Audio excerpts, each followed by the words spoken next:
what is your understanding of gold, silver, and how should gold, silver be in one's portfolio today? Warren Buffett vocally बोलता है gold is not a productive asset but at the same time you have to understand कि it is a store house of wealth. You know if you follow Robert Kiyosaki right, वो 1980 में जब उन्होंने rich dad poor dad लिखा था तो वो dollar bill निकालते बोलते कि यार I use this as toilet paper है, राइट. एक्चुअली जिसका वर्थ है वो गोल्ड है because that is. How do you look at quant investing, और वो एक लेमन के लिए क्वांट इन्वेस्टिंग क्या है? कोई भी क्वांट के बारे में सोचता है उनका थॉट प्रोसेस क्या रहता है कि क्वांट एक ब्लैक बॉक्स है. Quant is actually just a set of rules.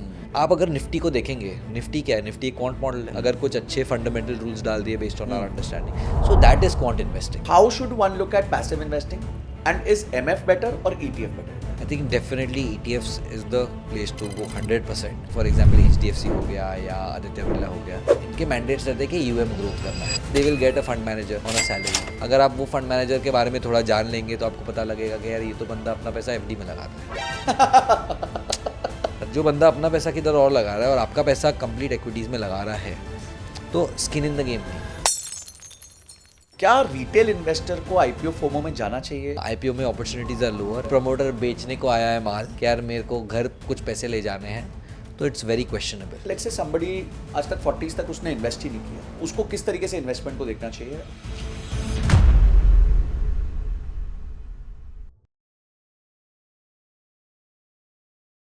हम कोशिश करते हैं कि आपके सामने ज्यादा से ज्यादा फंड मैनेजर्स को लाके रख सके ताकि उनका थॉट प्रोसेस कैसे चलता है, एक इन्वेस्टर कैसे सोचता है, एक फंड मैनेजर कैसे सोचता है, ये आपके सामने आ जाए. और आज के इस एपिसोड में एक ऐसे ही यंग डायनामिक फंड मैनेजर को मैं आपके सामने लेके आया हूं. इनका नाम है ऋषभ नाहर और ये पार्टनर है, फंड मैनेजर है at Qode Advisors. Qode Advisors basically एक क्वांट ओरिएंटेड पीएमएस है, यानी कि ये मैथमेटिकल मॉडल्स को बहुत ज्यादा यूज करते हैं अपने स्टॉक सिलेक्शन में. तो ऋषभ के साथ आज कंप्लीटली मैंने इस मैथमेटिकल मॉडल को डिकोड करने की कोशिश करी है. उनकी इन्वेस्टिंग स्ट्रेटजीज क्या है, वो जब डाउनसाइड आता है, मार्केट गिरती है, तो अपने रिस्क को कैसे प्रोटेक्ट करते हैं, गोल्ड और सिल्वर को अपने पोर्टफोलियो में कैसे ऐड करते हैं, कब डिलीट करते हैं, कंपनीज को कैसे इवैल्यूएट करते हैं, कैसे इन्वेस्ट करते हैं, उनकी थीसिस क्या है, एंट्री की, एग्जिट की, ये सारी चीजें आज हमने उनके साथ डिटेल में डिस्कस करी है.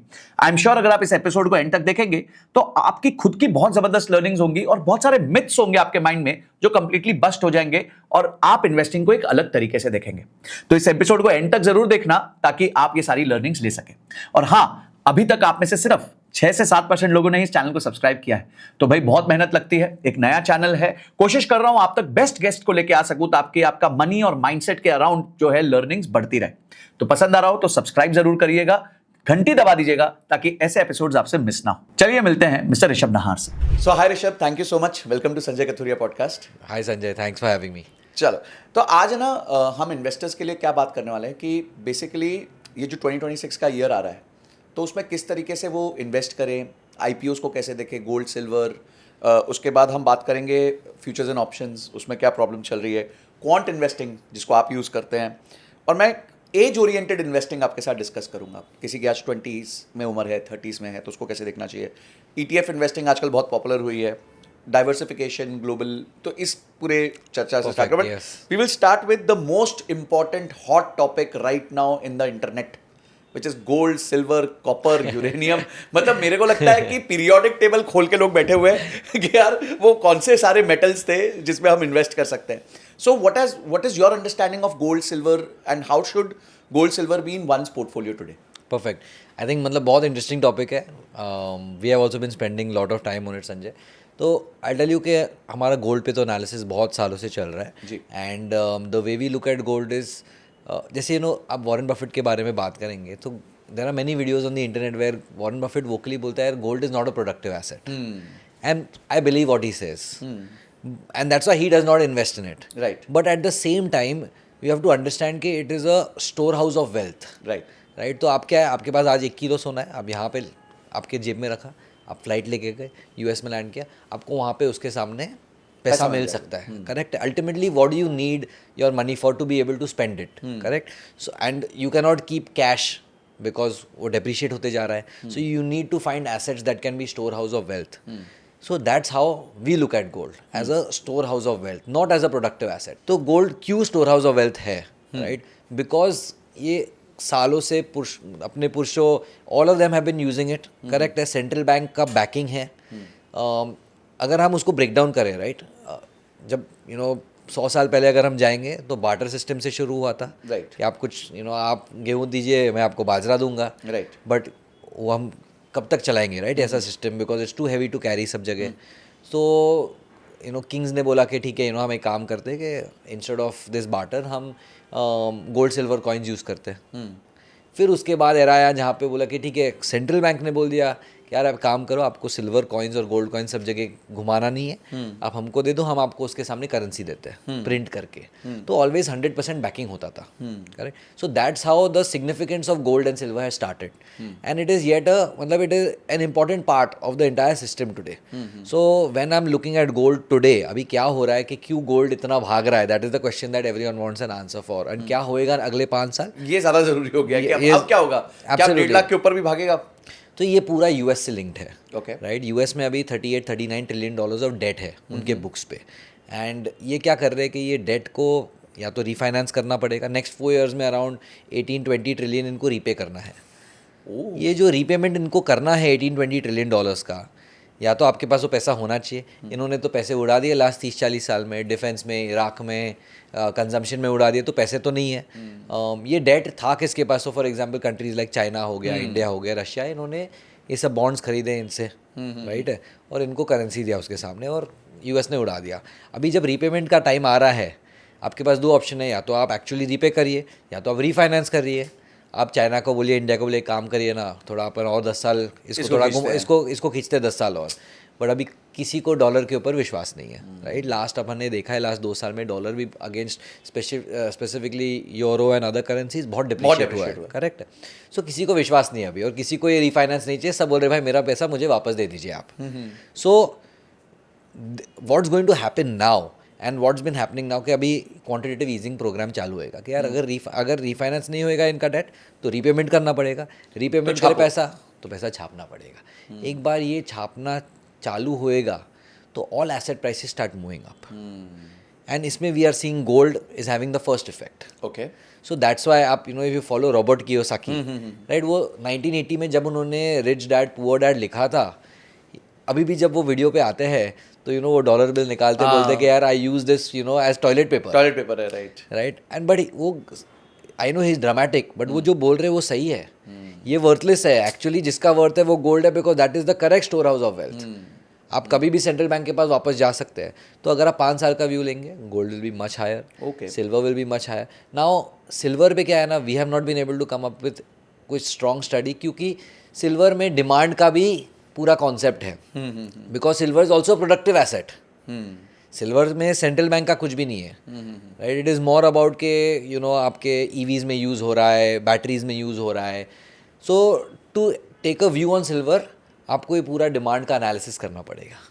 Taking a view on gold is much easier, right. Now there is another way to look at this कि यार आप छोड़ दीजिए, अब मेरे को व्यू नहीं देखना है. मैं क्या लेता हूँ, एज अ क्वांट मैनेजर मैं लास्ट 30-40-50 ईयर्स ऑफ गोल्ड का डेटा लेता हूँ, and I make it as a part of my equity portfolio. यार मेरे पास समझो 60-70% इक्विटीज़ है, 30-40% गोल्ड है, and how that portfolio starts building up.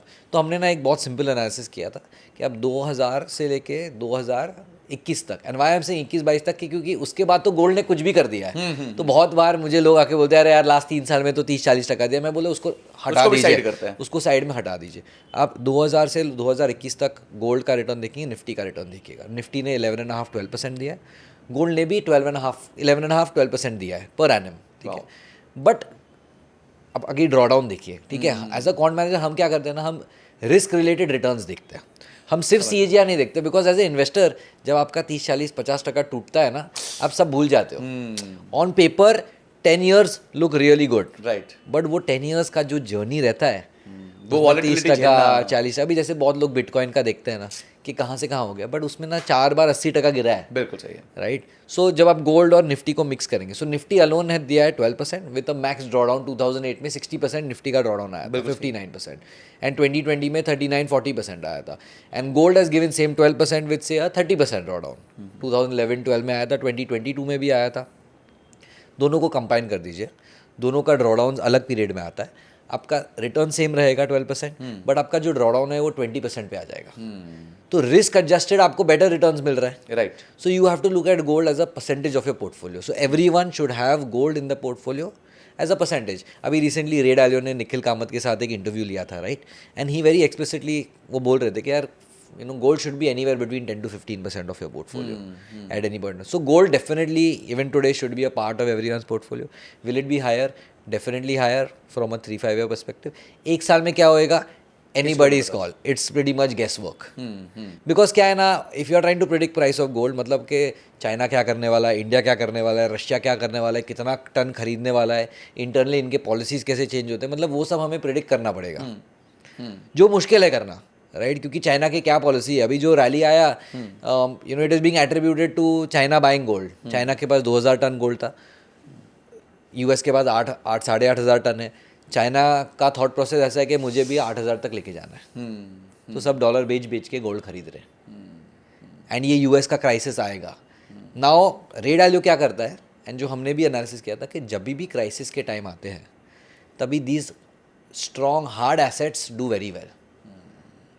Gold, real estate, equity में भी जो बिजनेसेस जहाँ पे हम कमोडिटीज़ हैं अंडरलाइंग, जहाँ पे actually it is not inflated, it is cash flow generating business है, they end up doing really well because underlying assets. आप ना 2020 से 2025 का पीरियड देख लीजिए। 2020 में निफ्टी में भी 7,500-8 हज़ार था, अभी 26। निफ्टी अलोन 3x हो गया है, राइट, 6 साल में। अगर आप स्मॉल कैप और ये सब देख लेंगे, मतलब 2020 मार्च के बाद रिटर्न्स आर ऑल 30%, 35%, राइट। आपको क्या लगता है कि ये रिटर्न एक्चुअली प्योर इक्विटी के रिटर्न्स है? आई don't think so it's equity returns, I think it is a matter of liquidity. और मैं आपको ये ब्रेक डाउन करता हूँ कि लिक्विडिटी कैसे आई है। 2020 में फेड का बैलेंस शीट $4 ट्रिलियन था। आई थिंक सो मई जून तक इन्होंने प्रिंटिंग चालू किया बिकॉज क्राइसिस आ गया, इकोनॉमी शटडाउन था।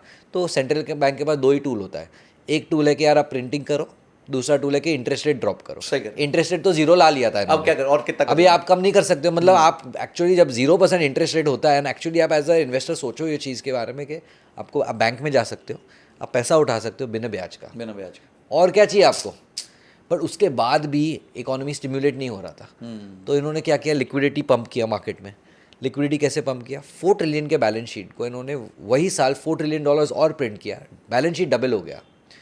जो फर्स्ट 4 ट्रिलियन है उनको 25 साल लगा, जो सेकंड 4 ट्रिलियन है उन्होंने 4 महीने में प्रिंट किया। वो liquidity indirectly directly comes down to equity markets. Equities में लास्ट आता है, पहले बॉन्ड्स में आता है, क्लासेस में चला गया, यहाँ पर पहले बॉन्ड्स में जाता है, फिर रियल एस्टेट में आता है, बिजनेस में आता है, then it comes down to equity. उसकी वजह से ये पूरा रैली आया है। इक्विटी में, गोल्ड में, रियल एस्टेट में, अब बॉम्बे में हम बात करें, बैंगलोर, दिल्ली, किधर भी बात करें, सब जगह 2x 3x तो हुए प्राइसेस, राइट। नाउ एक्सपेक्टेशन है कि यूएस नेक्स्ट 2 साल में 9-10 ट्रिलियन डॉलर प्रिंट करेगा, क्योंकि उसको लोन रिपे करना है। हाँ, अगर वो हो गया तो आप सोचिए कि क्या होएगा फिर, कि वो लिक्विडिटी, तो this rally is very liquidity driven, and as a investor आपके पास दूसरा कोई ऑप्शन नहीं है other than being invested, whether it is gold, whether is equities. तो मतलब मैं किसी से मिलता हूँ ना कि आप टाइमिंग मत ट्राई करिए मार्केट का। Obviously you have to be prudent कि आप क्या खरीद रहे हैं। आप कुछ भी 20-50 टाइम्स 100 टाइम्स अर्निंग्स पे कुछ भी खरीदेंगे एंड उसमें अंडरलाइंग अर्निंग्स नहीं आएगा तो यू विल लूज मनी। बिल्कुल, उसमें 2 क्वार्टर नहीं आया तो हाँ, तो वो definitely you don't blindly buy anything, but आपको इसलिए hard assets are important. Businesses जहाँ पे अंडरलाइंग कमोडिटी है वो ज़रूरी है, बिकॉज वेन एवर, सो जब इन्होंने $4 ट्रिलियन प्रिंट किया था, inflation went to 9%, from 1% it went to 9% in 6 months। Wow. तो all this rally is liquidity driven, और ये फिर से आने वाला है। जब भी आएगा the markets will go crazy. Now the thing is ना, बीच में वॉरेन बफेट का एक वीडियो आया था कि ये जो कुछ हो रहा है लास्ट 5 साल में, who is winning in an economy like this, तो he very nicely said people like me, only the rich people. And why, and आप देखिए यूएस में ये प्रॉब्लम क्यों हो रहा है, the gap between rich and poor बहुत बढ़ गया है। जिनके पास एसेट्स है वो अभी भी एसेट्स पे बैठे हैं, क्योंकि आप कितना खर्चा कर सकते हो, राइट। द मोमेंट आपके पास 100 करोड़ रुपया है, आप कितना साल में 1-2 करोड़ रुपया खर्चा करोगे, 3 करोड़ रुपया खर्चा करोगे, फिर क्या करोगे, तो आप एसेट्स ही लोगे। रिसेंटली रामदेव अग्रवाल जी का एक इंटरव्यू था जहाँ पे उनको पूछा गया था, आप कितना खर्चा करते हो साल में? ही सेइंग मैं मैक्स टू मैक्स $500,000, 4 करोड़ रुपया, जहाँ पे हाँ, where I will stay in the best apartment in the city, and गाड़ी ड्राइवर लॉन्ड्री आपको आप कितना खर्चा करोगे, आप हॉलीडे ले लिया आपने तो आफ्टर अ पॉइंट तो आपके एसेट्स ग्रो होते जाएंगे। तो जिनके पास एसेट्स है दे will be the ones who will end up with the money. US में क्या हो गया, ये गैप बहुत बड़ा हो गया। The top 1% and up owning I think so around 90% of the assets in the US. वो डिस्क्रिपेंसी हो गया। तो ये डिस्क्रिपेंसी की वजह से ना इकोनॉमी में प्रॉब्लम आता है, because people are now frustrated कि यार हमारे पास पैसा नहीं है। There are some people in the US who are not able to even pay rent, even उनके पास खाने पीने के पैसे नहीं है। And that the other side is that इतना assets the लेके other बैठे। side is so but that is the way the world works। ये एरा को बोलते हैं फिएट करेंसी वाली एरा। तो रे डालो ने ये एनालिसिस किया हुआ है कि यार ये पहली बार नहीं हो रहा है। Just because you and I are seeing it for the first time does not mean it has not happened in the past. True. For example Sanjay, हमारे लाइफ टाइम में हमने तो देखा है कि dollar is the reserve currency, right है। But this is not the truth. The truth is in our lifetime yes, but अगर आप 500 साल का डेटा देखेंगे बहुत सारी करेंसीज आके गए हैं। सही। Just like the dollar, Dutch currency था, पाउंड था। So all of them have seen that rise and have seen that fall. तो हमें एज अ इन्वेस्टर क्या देखना है, we have to look at history कि यार पहले क्या हुआ, because that's the only way we can study. तो हमारा job as a quant investor is not to predict the future. Our job is to figure out कि पहले क्या हुआ और इन्वेस्टिंग उसके हिसाब से करना। इन्वेस्टिंग उसके हिसाब से। मैं एग्जांपल देता हूँ कि 2020 में कोविड हुआ। कोविड तो हमारे लाइफ टाइम में तो फर्स्ट टाइम था, राइट। हमने कोविड जैसा कोई इवेंट नहीं देखा जहाँ पे दुकानें बंद थी, बिजनेसेस बंद थे, लोग people were dying left right centre, correct है। रे डालियो ने एक ट्वीट किया था, maybe we can pull it up, but that tweet he said that get your hands on any asset that you can find. उसने इतना ही tweet किया था। Then later on ना वो उसने एक्सप्लेनेशन दिया कि ही सेइंग सी ये तो मुझे पता है, क्योंकि जब भी ऐसा क्राइसिस आता है तो इकोनॉमी में इनको लिक्विडिटी मुझे करना पड़ता है। But how did he know something like this? He saying कि गो बैक 1918 1917 तभी स्पेनिश फ्लू आया था, राइट। तब स्पेनिश फ्लू आया था तो इतना लिक्विडिटी पंप किया था उन्होंने। At the same time it is just that it's a different event, but you have to understand कि history does not repeat itself but it rhymes. Oh मतलब okay, similar events will happen. तभी भी Spanish flu में बहुत लोग मरे थे, economy shut down हो गया था, धंधे नहीं चल रहे थे। तो central bank has to take action, no. Government ultimately जो राजा है प्रजा का ध्यान कैसे रखेगा कि यार अभी I need to solve the problem. हाँ, बात की बात में देखेंगे। हाँ, हर प्रॉब्लम का आफ्टर इफेक्ट होता है। यू हैव टू अंडरस्टैंड कि अभी ये जो एक्शन है इसका 5 साल में क्या इफेक्ट होएगा। तो ही न्यू दिस रे डालियो क्या ये होने वाला है, so he took the right action. His view on gold is not today, वो 2015-14 से बोल रहा है कि होता है ये चीज़। रॉबर्ट कियोसाकी वो 1990 में बोल रहा है कि we are in the era of fiat currency, ये लोग पैसा छापते जाएंगे और जिनके पास एसेट नहीं है वो गरीब होते जाएगा। जिस दिन आपने ये चीज़ समझ लिया ना, you can become rich. It is just a matter of mindset. तो इस साल जो है आपने जैसे बताया कि भाई गोल्ड अभी भी आपके पोर्टफोलियो में होना चाहिए, सिल्वर भी होना चाहिए। अब कॉपर की बातें हो रही हैं, बिकॉज कॉपर जो है वो यूज होता है डेटा सेंटर्स में, और बिजली चाहिए डेटा सेंटर को, तो बिजली के ट्रांसमिशन में कॉपर यूज होता है। बट कॉपर को कोई खरीदने का इंडिया में तरीका नहीं है, मतलब there is no ETF, there is no mutual fund which directly invests in copper and holds copper. तो आपको क्या लगता है कॉपर को कैसे प्ले करना चाहिए अगर कोई इन्वेस्टर प्ले करना चाहता है? सी इसमें दो चीज़ है। For example gold can be added to the portfolio. Silver में प्रॉब्लम क्या, वॉलेटिलिटी बहुत हाई है। As we speak 2 days ago silver was down 10% in a day. तो आपको समझना है कि हाँ, this asset will end up doing very well because it is an underlying commodity, but it will come with its share of volatility and you have to be okay with the volatility. Same thing with copper. Now to play copper you have to play it through businesses. For example Hindustan Copper हो गया, like as we speak last 3 महीने में Hindustan copper double हो गया, 250 से 550 तक आ गया है। Wow. So you'll have to get into analysis of that business कि यार ये business में how copper is having an effect because ये commodity play है. It is not an easy game. इतना easy होता तो हर आदमी would become rich. बिल्कुल सही, राइट। तो इसमें आपको एक्सपर्टीज डेवलप करना पड़ेगा। और वॉलेटिलिटी बहुत ज़्यादा है, बहुत वॉलेटिलिटी है। आपको इसमें expertise on the business also to understand कि यार ये कॉपर कहाँ पे यूज़ हो रहा है, कैसे उसमें अगर प्राइस राइज आएगा तो can they pass it on to the customer, और जब पास ऑन करेंगे तो मार्जिन एक्सपेंशन होएगा कि नहीं होएगा। वो अगर आप कमोडिटी साइकिल समझ गए तो you can be a successful investor, but it requires some skill. आप बोलेंगे कि ना मैं 2 रिपोर्ट पढ़ के कल तक मैं कॉपर ले लूँगा, I don't think so you will be successful. You have to understand कि जो मार्केट का गेम है ना, पहले तो आप उसको गेम समझिए, राइट है। Now you think you are playing against other players even though आप वो प्लेयर को देख नहीं सकते, राइट है। आज आप भी इन्वेस्टर हो, मैं भी इन्वेस्टर हूँ. फॉर एग्जाम्पल मैं ये चीज़ बताता हूँ कि एक दिन मेरा प्यून आया, मुझे बोला सर मैंने तो रिलायंस ले लिया है. मेरे पास भी रिलायंस था. मैं बोला अभी मेरे और मेरे प्यून के बीच में डिफरेंस क्या है? उसके पास भी रिलायंस है, मेरे पास भी रिलायंस है.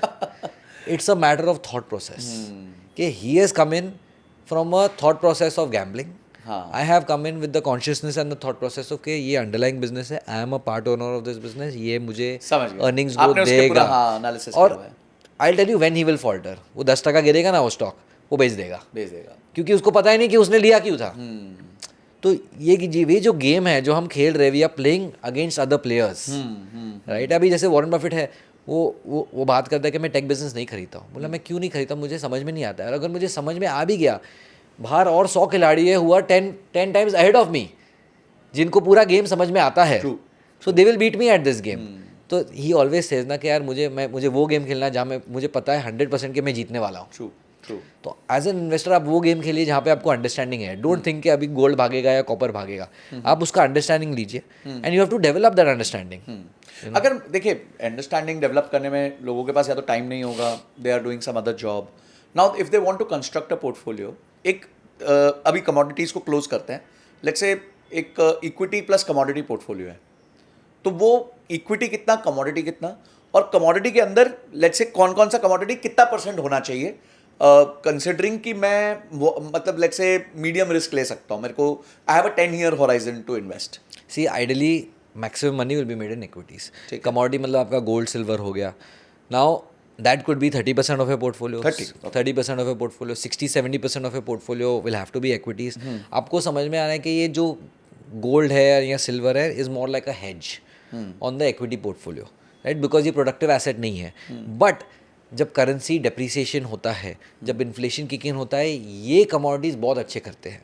And may be equities will not. क्या होता है कि जब इंटरेस्ट रेट्स राइज होता है ना और इन्फ्लेशन भी बढ़ता है, तब equities don't and up doing well, but commodities and up doing extremely well. So they both perform, दोनों का परफॉर्मेंस अलग अलग पीरियड में आते हैं. जैसे ये साल गोल्ड ने बहुत अच्छा रिटर्न दिया पर एक्विटीज तो फ्लैट रहा, right. So it balances the portfolio out. Now that is the starting point. तो आपने करे 30% के आसपास हमें कमोडिटीज रहना चाहिए. एग्जैक्टली, ठीक है. एंड 60 to 70% एक्विटीज रहना चाहिए. नाउ सी आपको ये पोर्टफोलियो से ना 14 से 16% के ऊपर रिटर्न नहीं आने वाला है. ठीक है. अब वो समझ लीजिए from a 5-6 year perspective. How do you get better? यार अभी कोई आपको बोले ऋषभ मेरे को 14% में तो I don't want to do this, मैं काम करता हूँ, I want to do 20%. See then you have to be able to time the equity market. भले ही मोस्ट लार्ज इन्वेस्टर्स से कि नहीं आपको टाइम नहीं करना चाहिए, you should stay invested, but if you look eight their actions, अभी मैं वॉरेन बफेट की बात करता हूँ. वॉरेन बफेट बोलते हैं you should stay invested, but you have to understand he is speaking to the retail investor जिनके पास आधा घंटा है, जिनके पास समझ नहीं है. नाउ आपको ये चीज़ समझना है कि ना ये गेम आप दिन में 15 मिनट पढ़ के नहीं खेल सकते हो. आपको सिर्फ 15 मिनट है तो आप बेटर एक काम करो, आप म्यूचुअल फंड में पैसा लगाइए and you close it out there. आपको 12-14% मिलेगा. See ultimately we all are trying to optimise, right. When we are trying to earn money, हम क्या ऑप्टिमाइजेशन कर रहे हैं कि मेरे को मेरा अटेंशन और टाइम कहाँ देना है, right. The most important thing is where you want to give your attention, even more than time, because you can not even control time, but you can control your attention कि आप किस चीज़ पे focus करने वाले हो, right. अगर आप for example आपके पास 10 लाख का पोर्टफोलियो है, अगर आप बोलेंगे कि ऋषभ मेरे पास 10 लाख का पोर्टफोलियो और मैं दिन का 8 घंटा इक्विटीज़ पे देने वाला हूँ, ठीक है, मैं उनको क्या बोलूँगा, सी आप 8 घंटा भी देंगे, आपका रिटर्न 20 से 30 पे हो जाएगा, करेक्ट है. 20 का 100% पर एनम तो नहीं आने वाला है आपको.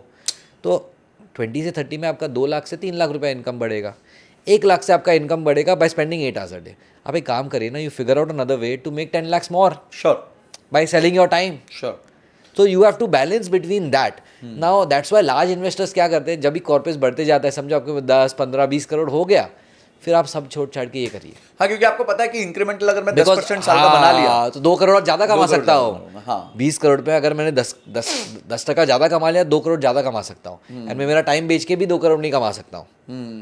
तो it make sense to do that then. तो ये हमें वे करना है. तो एज अ इंडिविजुअल इन्वेस्टर आपको ये चीज़ समझना है कि आपको आपका टाइम किधर देना है, because stock picking is not a easy game. आप समझेंगे कि you know I will have Warren Buffett kind of result. तो वॉरेन बफेट बचपन से दिन का 12 घंटा यही चीज़ पे दे रहा है. उसने मे बी 5,000 बैलेंस शीट पड़े रहेंगे, राइट उसने मे बी 20 बिजनेसेस खुद चलाए रहेंगे। जब उन्होंने बर्कशायर हैथवे खरीदा था, he used to manage the textile operation. वो फैक्ट्री जाते थे, लेबर को संभालते थे, पूरा ऑपरेशंस मैनेज करते थे, तो उनको पता है। So you can not compare yourself with him, you can compare if you are willing, आप वो टाइम देना चाह रहे हैं तो। ट्रू।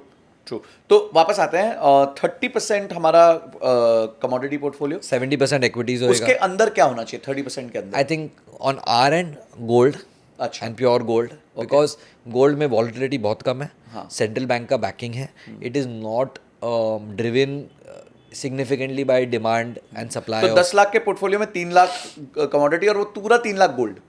अगर कोई कहे नहीं सर मेरे को तो सिल्वर भी पार्टिसिपेट कर रहा है, मेरे को दिख रहा है सिल्वर, मेरे को तो मजा आ रहा है, and I'm अगर okay आपके पास व्यू है, it make sense. I am talking to someone who does not have a view, where you know you don't लोग FOMO में आ गए हैं। सप्लाई। हाँ, वो फोमो में आप आके तो क्या है ना, FOMO investing is like the worst part that you can do, because आप टॉप पे घुसोगे और बॉटम में निकलोगे। बिकॉज क्या है, 2024 में यही हुआ था स्मॉल कैप में।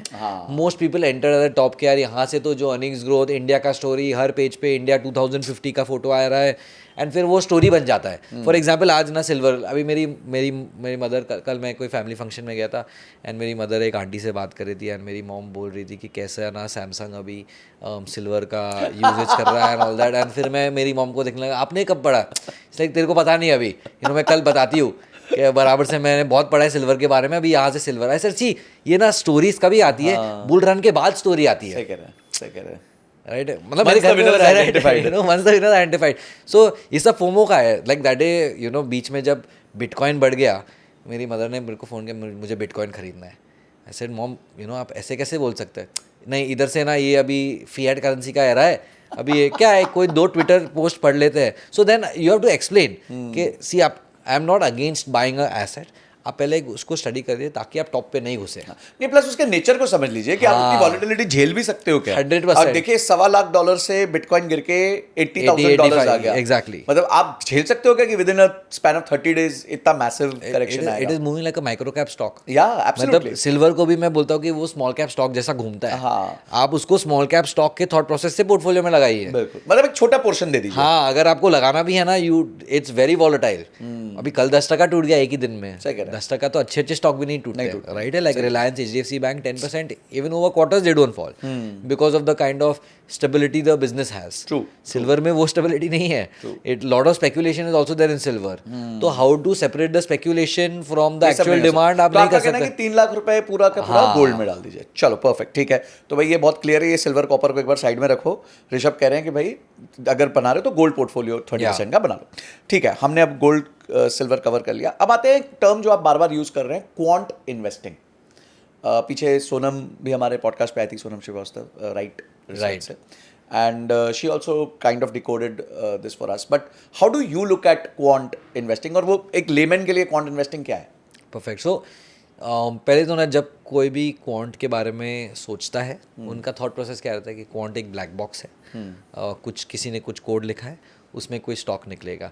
आई गिव एग्जांपल, कल ना मेरे IT हार्डवेयर का जो वेंडर है, उन्होंने मेरे को फ़ोन किया, बोला कि ऋषभ ये जो GPUs का सेल हो रहा है और SSD का सेल हो रहा है, बहुत तगड़ा हो रहा है, एंड 2-3 कंपनियां हैं, एक रेडिंगटन है और एक राशि पेरिफेरल्स है। उन्होंने मेरे को कल ही फ़ोन किया, रेडिंगटन, राशि पेरिफेरल्स और वो है एंग्राम माइक्रो। तो उन्होंने बोला ऋषभ इसका ना बहुत अच्छे क्वार्टर रिजल्ट आने हैं, एक काम करो, आपका जो क्वांट मॉडल है ना उसके अंदर डाल दो।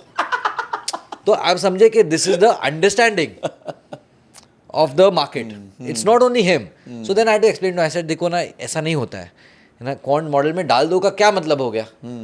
मतलब अंदर कुछ ब्लैक बॉक्स है। हाँ, सो it is not. So first thing ना, क्वांट ब्लैक बॉक्स नहीं है, quant is actually just a set of rules जो हम बनाते हैं एज इन्वेस्टर्स, हमारे एक्सपीरियंस से कि यार किस तरह के बिजनेसेस हमें आइडेंटिफाई करने हैं। It's kind of your screener. It's like a screener, but may be a much better version of screener, because आपके पास हार्ड रूल्स है और आप वो रूल्स के अंदर ही खेल रहे हो। जो वॉरेन बफेट बोलता है सर्कल ऑफ कंपीटेंस के अंदर। फॉर एग्जाम्पल, उसके पास मेंटल मॉडल है कि मैं टेक बिजनेस नहीं खरीदूंगा, मैं AI बिजनेस नहीं खरीदूंगा। So for him that is his model, that is his quant model. हमारे लिए क्वांट मॉडल क्या है, हम मल्टीपल फैक्टर्स डालते हैं कि यार मुझे बिजनेस वो चाहिए जिसमें प्रमोटर का होल्डिंग हाई होना चाहिए, जहाँ पे प्रमोटर IPO के टाइम सेल नहीं कर रहा है, जहाँ पे वो डाइल्यूट नहीं कर रहा है इक्विटी, जहाँ पे वो मैनेजर रेम्यूनरेशन इतना हाई नहीं है as a percentage of maybe profits. सो ऐसे ऐसे अलग अलग फंडामेंटल पॉइंट्स हैं जो हम स्क्रीनर में लगाते हैं, हमारे क्वांट मॉडल में लगाते हैं, बेस्ड ऑन विच वो हमारे हमको एक स्टॉक लिस्ट देते हैं कि यार ये 100-120 का स्टॉक लिस्ट है। फिर हम उसके ऊपर रैंकिंग करते हैं बेस्ड ऑन मोर पैरामीटर्स। उसमें price is also parameter, right, कि how has the price moved, that also becomes a parameter in the entire model, and then based on that we buy the top 20-30 businesses and उसको हम साल में एक बार या 2 बार churn करते हैं and we continue. See, इसमें ना it is not so much about a single stock being a winner, it's more about aggregate कि यार आपके पास 60-70-80% win rate है, you can do very well. हमें honestly मुझे ये आइडिया कहाँ से आया, मैंने एक बुक पढ़ा था, little book that beats the market, and उसमें ना उन्होंने एक चीज़ लिखा था, magic formula, and he had done this model जहाँ पे वो रिटर्न ऑन कैपिटल एम्प्लॉयड लेता है बिजनेस का एंड EV बाई EBITDA लेता है, दैट 2 फैक्टर्स, तो हम इसे फंडामेंटल फैक्टर बोलते हैं। दोनों को फॉर एग्जांपल एक बिजनेस का रिटर्न ऑन कैपिटल 30% है एंड उसका EV बाई EBITDA में भी से 3 टाइम्स है या 4 टाइम्स है। बेस्ड ऑन दैट सब बिजनेसेस का लेके उसको एक रैंक देते हैं, right, so higher return on capital is better and EV by EBITDA the cheaper it is the better it is for you. उसका रैंक के हिसाब से उसने बैक टेस्ट किया था और वो एक्चुअली US में बहुत साल से ये फंड चला रहा है। Every year he buys the top 30 businesses and keeps churning it, and I tested this out in India. So when I started, the quant journey, 2001 to 2017, it had done a 32% per annum CAGR. Wow. Now, आप अगर Nifty को देखेंगे, Nifty क्या है, Nifty एक quant model है। सही Nifty पे तो NSE का चेयरमैन तो रोज नहीं आके बता रहा है कि यार ये 50 स्टॉक में आज ये ऐड कर देते या ये माइनस कर देते। रूल सेट है। रूल्स क्या है कि फ्री फ्लोट मार्केट कैप जिसका सबसे हाई है वो हम खरीदेंगे, बराबर है। तो हमने दिमाग लगाया कि यार ये तो इतना सिली रूल है, कोई फंडामेंटल फैक्टर नहीं है, सिर्फ वॉल्यूम और मार्केट कैप के बेसिस पे अगर निफ्टी 12% कमा सकता है तो हम क्या 20-25% नहीं कमा सकते अगर कुछ अच्छे फंडामेंटल रूल्स डाल दिए based on our understanding. So that is quant investing. Quant is more about a set of rules. ये भी कन्फ्यूजन बहुत लोगों में होता है क्वांट और एल्गो ट्रेडिंग के बीच में, right. I think algo is more synonymous, या इट हम एल्गो का जब बात करते हैं हम options, futures, more faster moving instruments का बात करते हैं जहाँ पे हम मे बी 1-2-3 डेज का हम ट्रेडिंग की ज़्यादा बात कर रहे हैं, इन्वेस्टिंग की नहीं कर रहे। And algo is more about कि हमने पूरा ऑटोमेट कर दिया प्रोसेस को। क्वांट में ये भी हो सकता है कि हमने पूरा एनालिसिस किया, लाइक रे वैल्यू जो करता है लास्ट 500 ईयर्स का एनालिसिस करता है, right, based on quantitative parameters कि कौन सा कंट्री ने कौन से एरा में क्या किया था, कितना गोल्ड लिया था, कितना गोल्ड बेचा था। तो that is also quant investing. May be action जो वो ले रहे हैं could be manual, but algo trading में the entire process end to end is automatic. It's an algorithm that is doing the analysis as well as। तो अभी quant में क्या है ना, the main challenge is data, कि यार आप वो डेटा को देखोगे कैसे, डिसाइफर कैसे करोगे। So ultimately behind the model human तो है जो अपना दिमाग लगा रहा है, जो सोच रहा है, who is being able to think, and they can also be wrong. It is not that यहाँ पे 100% हिट रेट होता है, राइट क्या। और हम कोई क्वांट मॉडल से ऐसे नहीं प्रिडिक्ट कर रहे ये स्टॉक 100 से लेके 200 तक जाने ही वाला है। अल्टीमेटली कोई भी क्वांट मॉडल भी होएगा इन equities, everything is driven by earnings growth. तो हम जब क्वांट कमाई हो रही है तो ठीक है, सिंपल है ना। आप कोई भी फॉर एग्जांपल आप निफ्टी देख लीजिए, 25 ईयर्स 12% पर एनएम प्राइस ग्रोथ है, CAGR है। 25 years EPS growth is exact 12%, may be 0.1 या 0.2 का डिफरेंस होएगा। So ultimately earnings growth and price growth will match. तो एज अ क्वांट मॉडल हम एक्चुअली प्राइस नहीं प्रिडिक्ट करते। हमें जब भी रिसर्च टीम या किसी के साथ हम बैठे हैं ना, हम एक ही चीज़ बोलते हैं कि tell me how earnings will grow from here. Ability to predict earnings is most important. आप देखेंगे फॉर एग्जाम्पल 2023-4 में momentum ETFs became very popular, and momentum में क्या था कि यार 180 डेज़ का या 300 डेज़ का जो प्राइस मूवमेंट रहता है कि जो स्टॉक सबसे ज़्यादा भागा है वो टॉप 10, 20, 30 स्टॉक्स हम खरीदेंगे और हर क्वार्टर उसको चर्न करते रहेंगे। And that 5-6 years had given like 30% till 2024। फिर 2024 से लेके अभी तक it is become probably the worst performing ETF, mutual fund, whatever quant model. उसका कारण है, and that is something that as a quant investor you have to be able to identify कि जब आप किसी चीज़ में घुस रहे कुछ जो भी क्वांट मॉडल में, यू हैव टू अंडरस्टैंड कि उसमें अंडरलाइंग अर्निंग्स ग्रोथ से प्राइस मूव हुआ है कि जस्ट यूफोरिया से प्राइस मूव हुआ है। और मोमेंटम में जनरली हम यूफोरिया ही generally most of the momentum funds का मैंने देखा है कि price to earning is 45 times, 50 times. So इनका ना कोई मीडियम प्राइस टू अर्निंग रहता है विच इज अबाउट से 25-27 टाइम्स। अभी ये 2024 में ना 50, 52, 53 तक चले गया। So you have to understand कि सी पराग पारिक ने एक ही add it in a book in 2009 on behavioural finance and value investing, and उन्होंने ये पूरा ब्रेक डाउन किया था. So he had taken data, he wrote the book in 2009. So 2008 तक उन्होंने डेटा निकाला था. 98 से लेके 2008 के जैसे कितना सेंसेक्स ने रिटर्न दिया है, अंडरलाइंग ईपीएस ग्रोथ ने कितना दिया है, एंड जो बाकी का रिटर्न है. सो फॉर एग्जाम्पल आज EPS has move from 100 to 112, but Sensex has move from से 100 to 130. तो जो ऊपर का 18% है, it has happened because of PE expansion, not because of earnings growth. सही है, राइट है. तो आपको समझना है कि यही चीज़ हम एज ए इन्वेस्टर समझना है कि okay fine, how much is coming from P expansion, and then आप अगर ओवर पे नहीं करें, मतलब माल कितना, झाग कितनी है. हाँ एग्जैक्टली. तो 2024 में there are fund managers who are यार हम कुछ खरीद नहीं सकते, सब कुछ पी एक्सपेंशन हुआ है, ये सब लिक्विडिटी ड्रिवन है. अल्टीमेटली जब तक आपको अर्निंग्स ग्रोथ नहीं आएगा, so that's why market timing, बीच में हम उसके बारे में बात कर रहे थे, मार्केट टाइमिंग के बारे में. जैसे वॉरेन बफेट है, today he sitting on how much cash, 40% cash है उनके बुक्स पे. बिल्कुल. द फैक्ट दैट वो बंदा कैश पे बैठा है, मतलब he is timing the market. सही कह रहा है. राइट है. भले ही वो इंटरव्यू में बोलेगा you should not time and you should remain invested, but वो एक्शन जो ले रहा है वो तो बोल रहा है यार मेरे पास कुछ खरीदने को कुछ है ही नहीं. इफ यू वांट्स, बट देखिए, I think any fund manager when he speaks to larger audience, उनको पता है कि they can not mimic what he is doing. Correct है. ठीक है. वो सब, वो इन्वेस्टर का नाम क्या है, पबराई. हाँ, Monish Pabrai. So everybody cannot be Monish Pabrai because that guy has just copied blatantly Warren Buffett and he has still made so much money. But वो बिल्कुल ताक लगा के बैठे होते हैं कि वो कर क्या रहे हैं. See, वो दिन का 12-16 घंटा यही देख रहे हैं कि यही कर रहे हैं कि वो क्या कर रहे हैं, इन्वेस्टिंग कैसे कर रहे हैं. See, he has a view on the entire world also. For example, Monish Pabrai के बारे में बात करेंगे, उन्होंने सबसे ज़्यादा पैसा टर्की में कमाया. ये लास्ट लाइक 3-4 years ago उनका कोई दोस्त था जो टर्की में फंड मैनेजर था, बोला, उन्होंने फ़ोन करके बोले यहाँ पे अच्छे अपॉर्चुनिटीज़ है. तो मोनीश जी ने बोल दिया कि काम करो, आपके जो टॉप होल्डिंग्स हैं ना 10, मेरे को सबके साथ मीटिंग कराओ. he met all of them. He realized there's a $1 billion company that is available at 100 million. He saying $1 billion के तो assets है, उधर इन्वेस्ट कर दिया उन्होंने, and he put a large part of his AUM out there. तो see they have a view on the world. ये पूरा दिन पढ़ रहे, ये लोग ढूंढ रहे कि अपॉर्चुनिटी कहाँ से मिलेगा. इट्स ऑल्सो माइंडसेट का बात है कि ना, हर आपसे मैं बात करूंगा तो वो ढूंढते रहेंगे कि अरे यार इनके पास कुछ है क्या, can I remove some opportunity. He will not think के नहीं यार ऋषभ छोटा आदमी है या संजय जी के पास कोई बड़ा फंड नहीं. वो ऐसा सोचेंगे नहीं यार क्या इनसे मैं अपॉर्चुनिटी निकाल सकता हूँ. वो थॉट प्रोसेस से भी चलना है तो आप पैसा कमा सकते हैं. तो अभी ना रिसेंटली मैं शंकर शर्मा सर से मैंने पॉडकास्ट किया, वेंट वेरी गुड, एंड मैंने बहुत सीखा उनसे.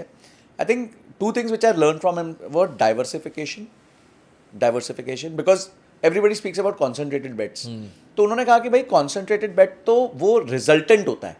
आपने डाइवर्सिफाई किया, उसमें से एक स्टॉक बहुत भाग गया. झुंझुनवाला सर का एक पोर्टफोलियो था, उसमें टाइटन बहुत भाग गया. Correct तो वो ऑटोमेटिकली वन स्टॉक बेट हो गई क्योंकि पूरे पोर्टफोलियो का बड़ा पोर्शन कैप्चर कर लिया.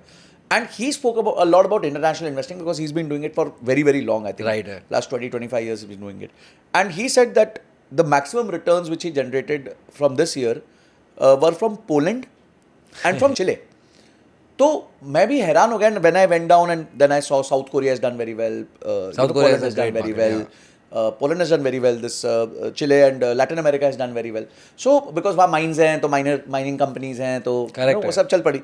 तो आज अगर एक छोटे निवेशक को इस तरीके से मेरे को एक डाइवर्सिफाइड पोर्टफोलियो बनाना है, 30% मैंने कमोडिटी में डाल दिया, गोल्ड में डाल दिया फॉर एग्जांपल, पर 70% मेरे को इक्विटी प्ले करना है. करेक्ट. तो क्या मेरे को 70% में कुछ इंटरनेशनल इन्वेस्टिंग करनी चाहिए ताकि मेरा पोर्टफोलियो डाइवर्सिफाई हो, और अगर करनी चाहिए तो कितनी और कहाँ करनी चाहिए? So to answer that question, right, I think जो शंकर जी बोल रहे हैं ना, इट्स एब्सोल्युटली करेक्ट कि diversification is very important, and I don't think so वो रिटर्न को डाइल्यूट करता है.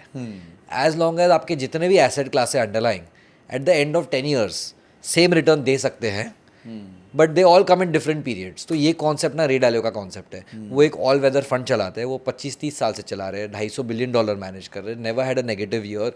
उन्होंने यूएस में 12-13% पर एनएम दिया, which is very good for US.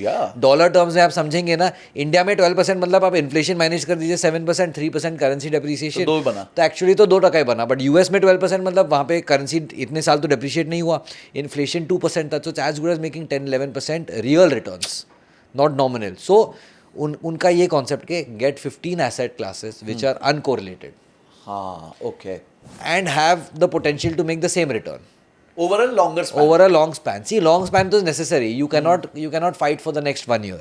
उसमें वैसे भी कुछ नहीं होने वाला है. What's important is over a 10-12 year span, if you can do that, आपका इक्विटी कर्व जो स्मूथ है ना, इतना स्मूथ हो जाएगा, आपके पास ड्रॉडाउन वाला साल ही नहीं रहेगा. So I think that's where even Shankar ji is coming from कि यार आप यहाँ पे इन्वेस्ट करिए, वहाँ पे invest. Now there are fund managers in India. Last 2-3 years ago what they did, India was very expensive, small cap में तो कुछ रूम फॉर इन्वेस्टमेंट ही नहीं था. उन्होंने चाइना में इन्वेस्ट किया. फॉर एग्जाम्पल चाइना के ETFs थे. Recently I had an investor who came down to my office and you know उन्होंने मुझे उनका पोर्टफोलियो दिखाया.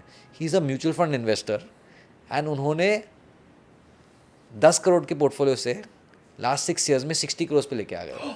तो मैंने बोला यार आप मेरे पास क्यों आए फिर. सेड कि आप जो कर रहे हो सही चल रहा है. And then he showed me all his analysis and he just wanted to share ideas and he showed me कि how he has been analysing different economies. And मतलब यहाँ पे दिल्ली में बैठ के via mutual funds he would invest. And वो he has one office, वो और उनका प्यून है.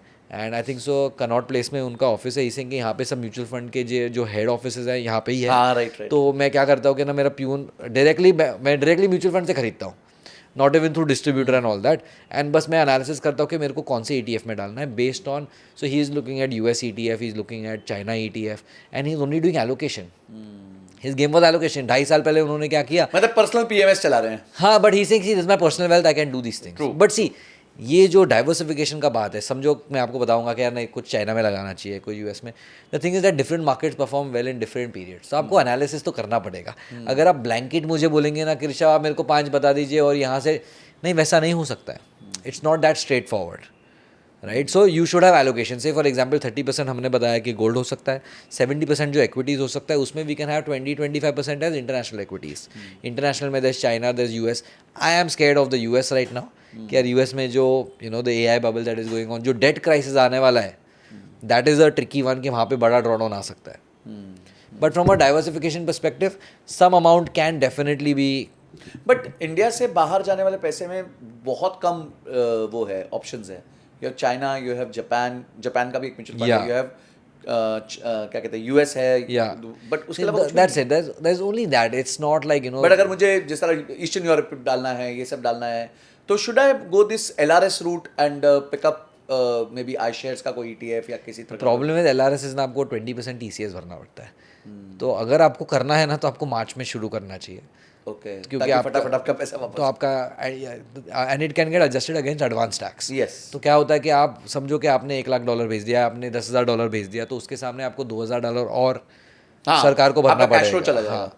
सो if you want to do it through the LRS route also, then you have to do it in a way that is tax. Because वो tax का कुछ तो everything has cost of capital ultimately, right. जो आपका 20% also cost of capital तो है ही. Right. तो वो आपको गिनना पड़ेगा कि समझो आपको 3 या 4 महीने में पैसे वापस आएंगे, या तो एडवांस टैक्स के सामने आपने वो 20% भर दिया है, then it would make sense. See ultimately ना objective is what you want to have CAGR. Correct है. देयर आर मेनी वेज कि आप CAGR इंडिया में भी बैठ के कमा सकते हैं, बट हर चीज़ के लिए एनालिसिस लगेगा. हर चीज़ के लिए आप बोलेंगे कि मेरे पास एक डाइवर्सिफाइड पोर्टफोलियो आप दे दीजिए और अपने आप ग्रो होएगा. हाँ ग्रो होएगा, बट अपने टाइम से ग्रो होएगा. फिर वो if you want to compare yourself to people like Shankar Sharma, मतलब इनका full time occupation है. Obviously, right? Yeah. He's managing a very large capital. Large capital है and he has built it over time through knowledge and reading etc. Right? तो अगर आपको वो route जाना है तो there are methods of doing it when using LRS. आप NRI भी बन सकते हैं. Obviously that is a very long process. True. But you can do it through the LRS. अगर आप study कर सकते हैं तो alpha तो है. Even international equities में बहुत alpha है. Right. And this is what Red Dalio has done last 30-40 साल में. उन्होंने इसमें ही पैसा कमाया. राइट. बिल्कुल सही कह रहे हैं. सो बेसिकली आप कह रहे हैं कि कर सकते हो पर थोड़ा स्टडी कर लो. और इंडिया से कुछ ही लिमिटेड हमारे पास ऑप्शंस आर लिमिटेड. पर इसमें एक कॉन्सेप्ट आता है फंड ऑफ फंड का. जहां एक फंड ऑफ फंड होता है, वही डिसाइड कर लेता है कि चलो मैं इस साल I will put it here, I will put here, और वहां मैं डाल लूंगा. And they are allowed to invest because उन पे शायद $7 बिलियन का कैप है. या बट फंड ऑफ फंड्स में प्रॉब्लम क्या है ना, फीस इज वेरी हाई. आपको पता है एक Amazon का एक website, it's called longbets.org. Okay. And Warren Buffett ने एक उस पर बेट लगाया. तो उस पर आप क्या कर सकते हैं, आप you can go on that and you can put any random bet कि will the world end in 2035, वैसा bet. And you can bet $1 million and then कोई सामने आके कैन एक्सेप्ट द बेट. तो वॉरेन बफेट ने एक बेट लगाया था कि you take for the next 5 years, I don't remember, I think he did this in 2010 or 12, and I think he did over 7 or 10 year period कि नेक्स्ट 10 years में you take any fund of funds that you want. Okay you take any 5 fund of funds, उसका जो भी average return होएगा will be lower than the S&P 500. And you know when ask यार how can you be so confident, he think simple है, वो इतना fees charge कर लेंगे आपके पैसे पे कि आपको कुछ मिलेगा ही नहीं. बट वो S&P 500 का जो वैनगार्ड फंड है VOO, राइट, उसमें तो फीस ही नहीं है, मतलब इट्स लाइक 0.1 और something like you know 2 decimal places में जाता है उसका fees, right. So you know just from the share nature of the fees I can decide who will be successful. तो फंड ऑफ फंड्स में तकलीफ वो है कि फीस बहुत ज्यादा लग जाती है. हाँ, फीस बहुत ज़्यादा लग जाती है. तो अगर इंटरनेशनल इन्वेस्टिंग करनी है ब्रॉडली खुद को ही स्टडी करना आप पड़ेगा. खुद को स्टडी करें. You can buy shares also, right, like I think Groww allows you to do direct equity investing भी अलाउ करता है. हाँ, वो तो काफी प्लेटफॉर्म्स आ गए. हाँ, काफी प्लेटफॉर्म आ गए हैं वो सब कर रहे हैं. परफेक्ट. सो हमने इंटरनेशनल इन्वेस्टिंग पे बात करी है. Recently there has been a discussion कि active investing specially mutual funds में बहुत ज़्यादा सक्सेसफुल नहीं हुई है, और कई सालों में ऐसा हुआ है कि सिर्फ 5% और 10% of the funds have been able to outperform the index. या एंड लार्ज कैप में ज़्यादा हो रहा है ये प्रॉब्लम, बिकॉज लार्ज कैप का जो यूनिवर्स है वो बहुत छोटा है, 100 ही स्टॉक्स है, तो वो बेंचमार्क को बीट करना बहुत मुश्किल हो रहा है एक फंड मैनेजर के लिए. और उधर भी पैसिव इन्वेस्टिंग पे बात हो रही है जैसे यूएस में होती है, और उसमें भी एक ETF का use as compare to MF ज़्यादा आ रहा है. तो अगर मैं एक छोटा इन्वेस्टर हूँ तो मुझे पैसिव इन्वेस्टिंग करनी, मुझे नहीं एक्स्ट्रा रिटर्न कमाना, मेरी नौकरी बहुत अच्छी चल रही है, मैं महीने का 5-7 लाख रुपए कमा लेता हूँ, I can put 2 lakh rupees per month, I know कि इसी को मैं 12% से भी कंपाउंड करूंगा तो अच्छा बन जाएगा पैसा मेरा.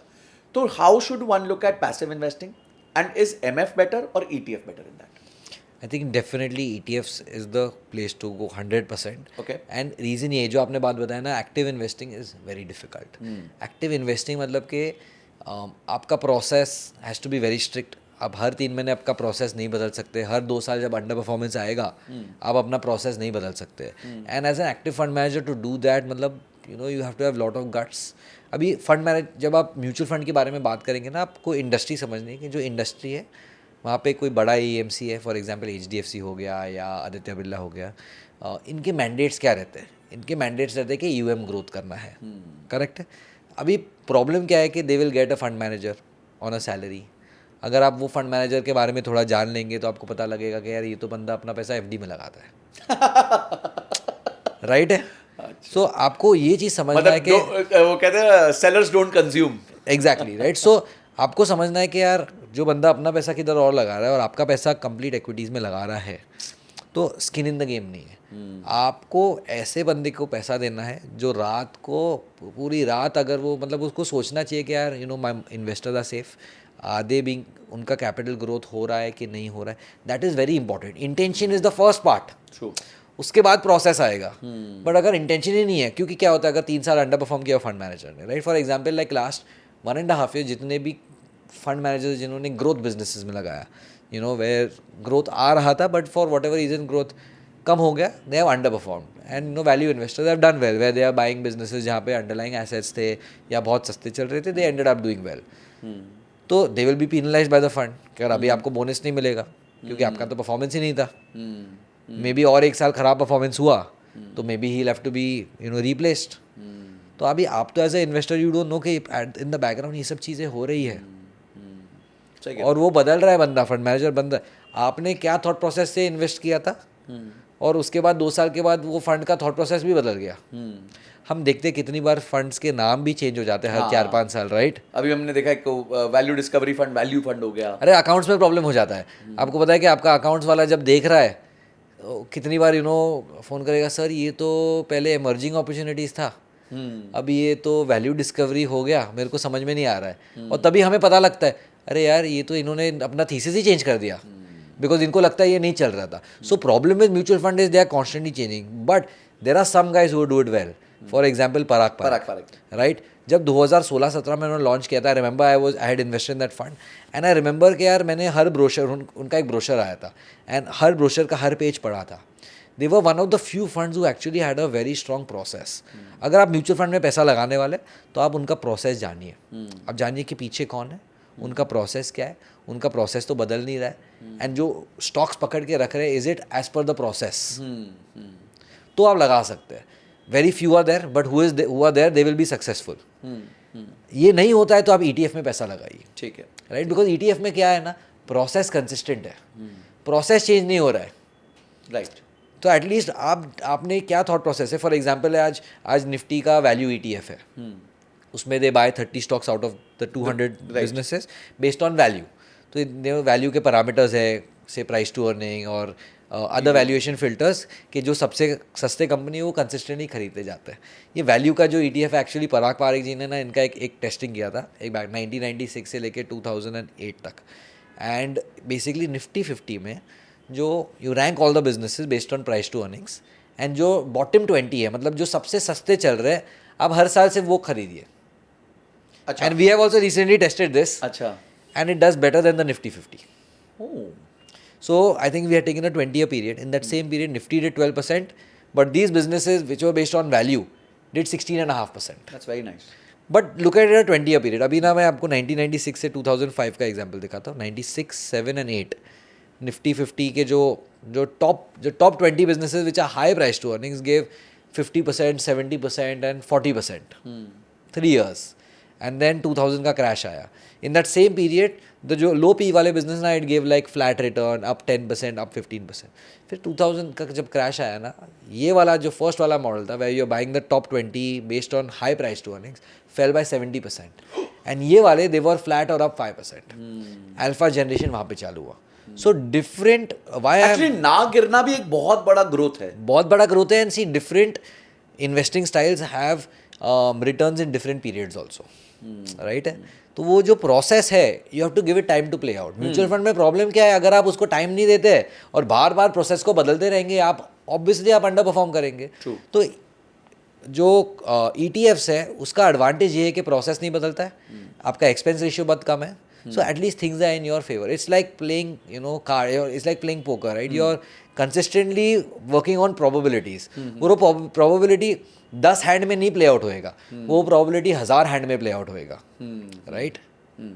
अच्छा, एक अभी ETF इन्वेस्टिंग पे ही रहते हैं. आपने जैसे वैल्यू की बात की, इसको जैसे स्मार्ट बीटा ETFs कह रहे हैं या फिर म्यूचुअल फंड्स में इनको फैक्टर म्यूचुअल फंड्स कह रहे हैं. I think that has grown as a market very well and I hope that this grows also.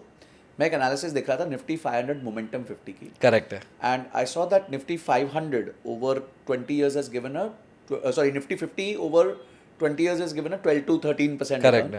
But this fund has given 22% CAGR, which is a massive 10% alpha. Correct है. But अगर आप एक साल के horizon में देखो तो ऐसी पिटाई हुई है मोमेंटम फंड. मोमेंटम में तो कि जिसका हिसाब मोमेंटम का की पार्ट है ना, ड्रॉडाउन वेरी लार्ज. हाँ. मतलब अभी ये साल लास्ट 1.5 years 25-30% ड्रॉडाउन, मतलब वो बहुत नॉर्मल हो जाता है. बट उसने 2 साल अच्छा देखा तो it can cover up very well. But वो 2 साल कौन सा होगा हमें नहीं पता. आपको नहीं पता. That you need to stick around for 10 to 15 and उसमें ना timing becomes very important, specially in this Nifty 550 जो आप बात कर रहे हैं ना.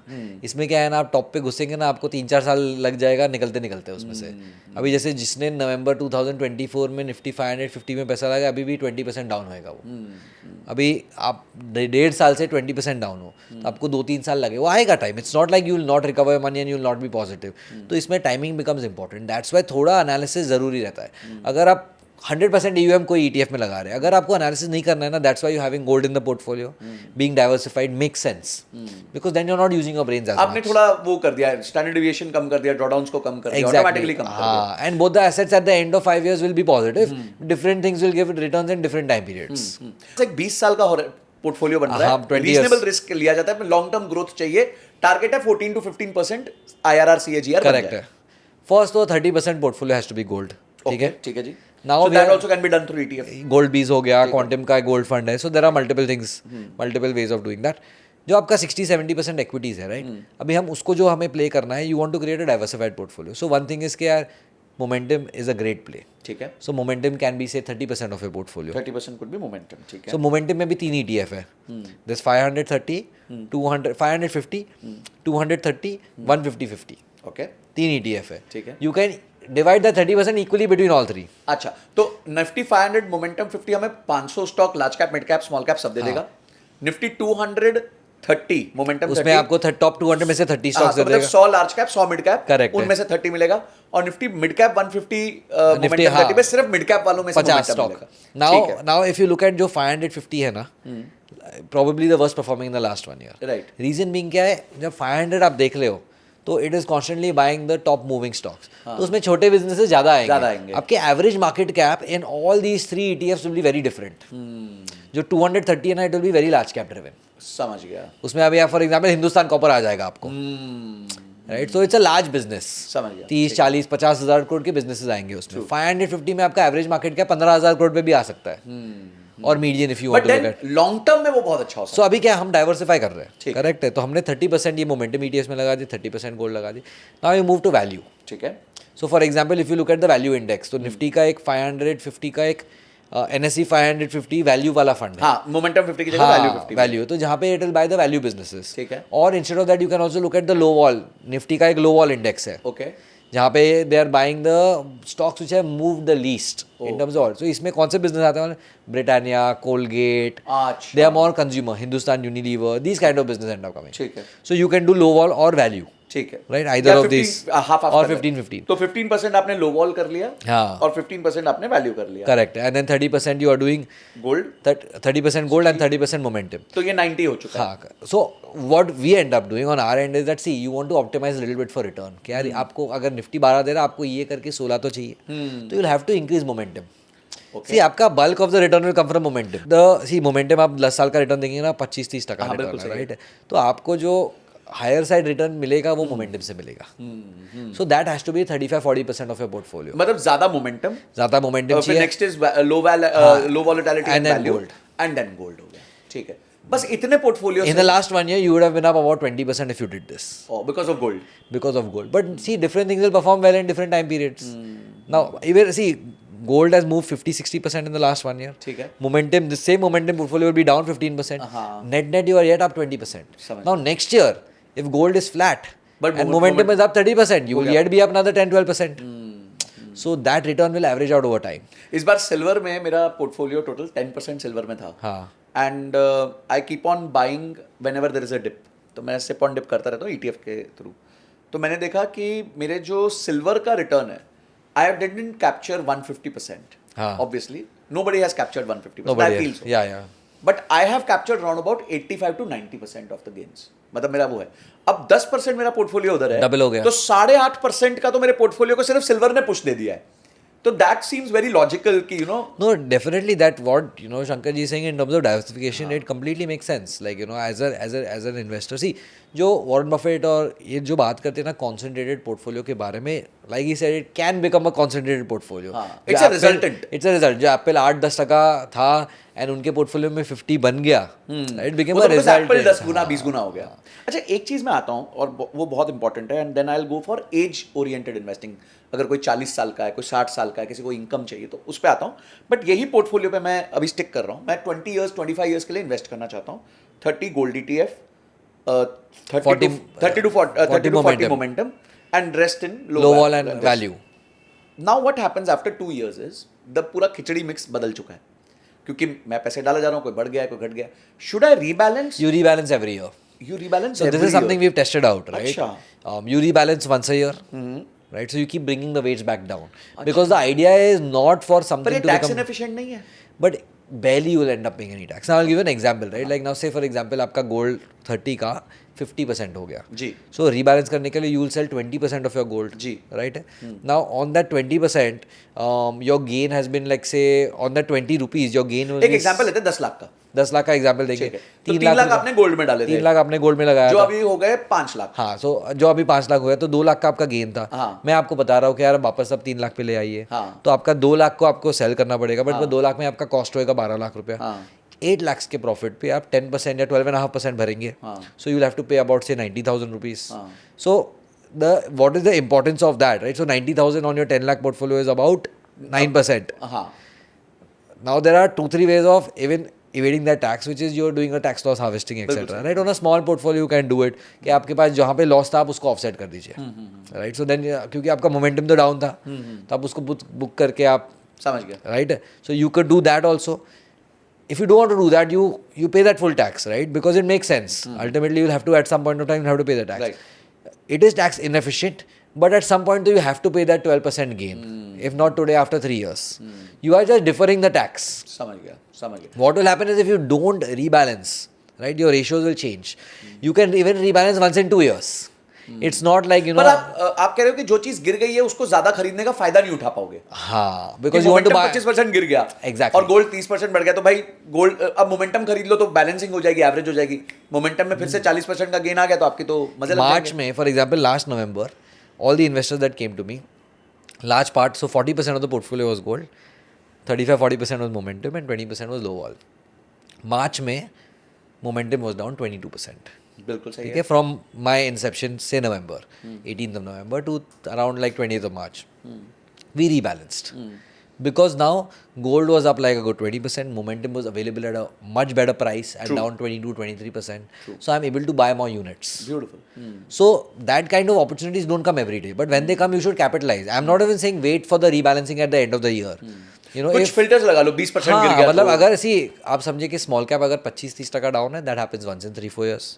If you get that opportunity, don't wait for the big crash. 25% is also very large to accumulate more goods. सही कह रहे हैं।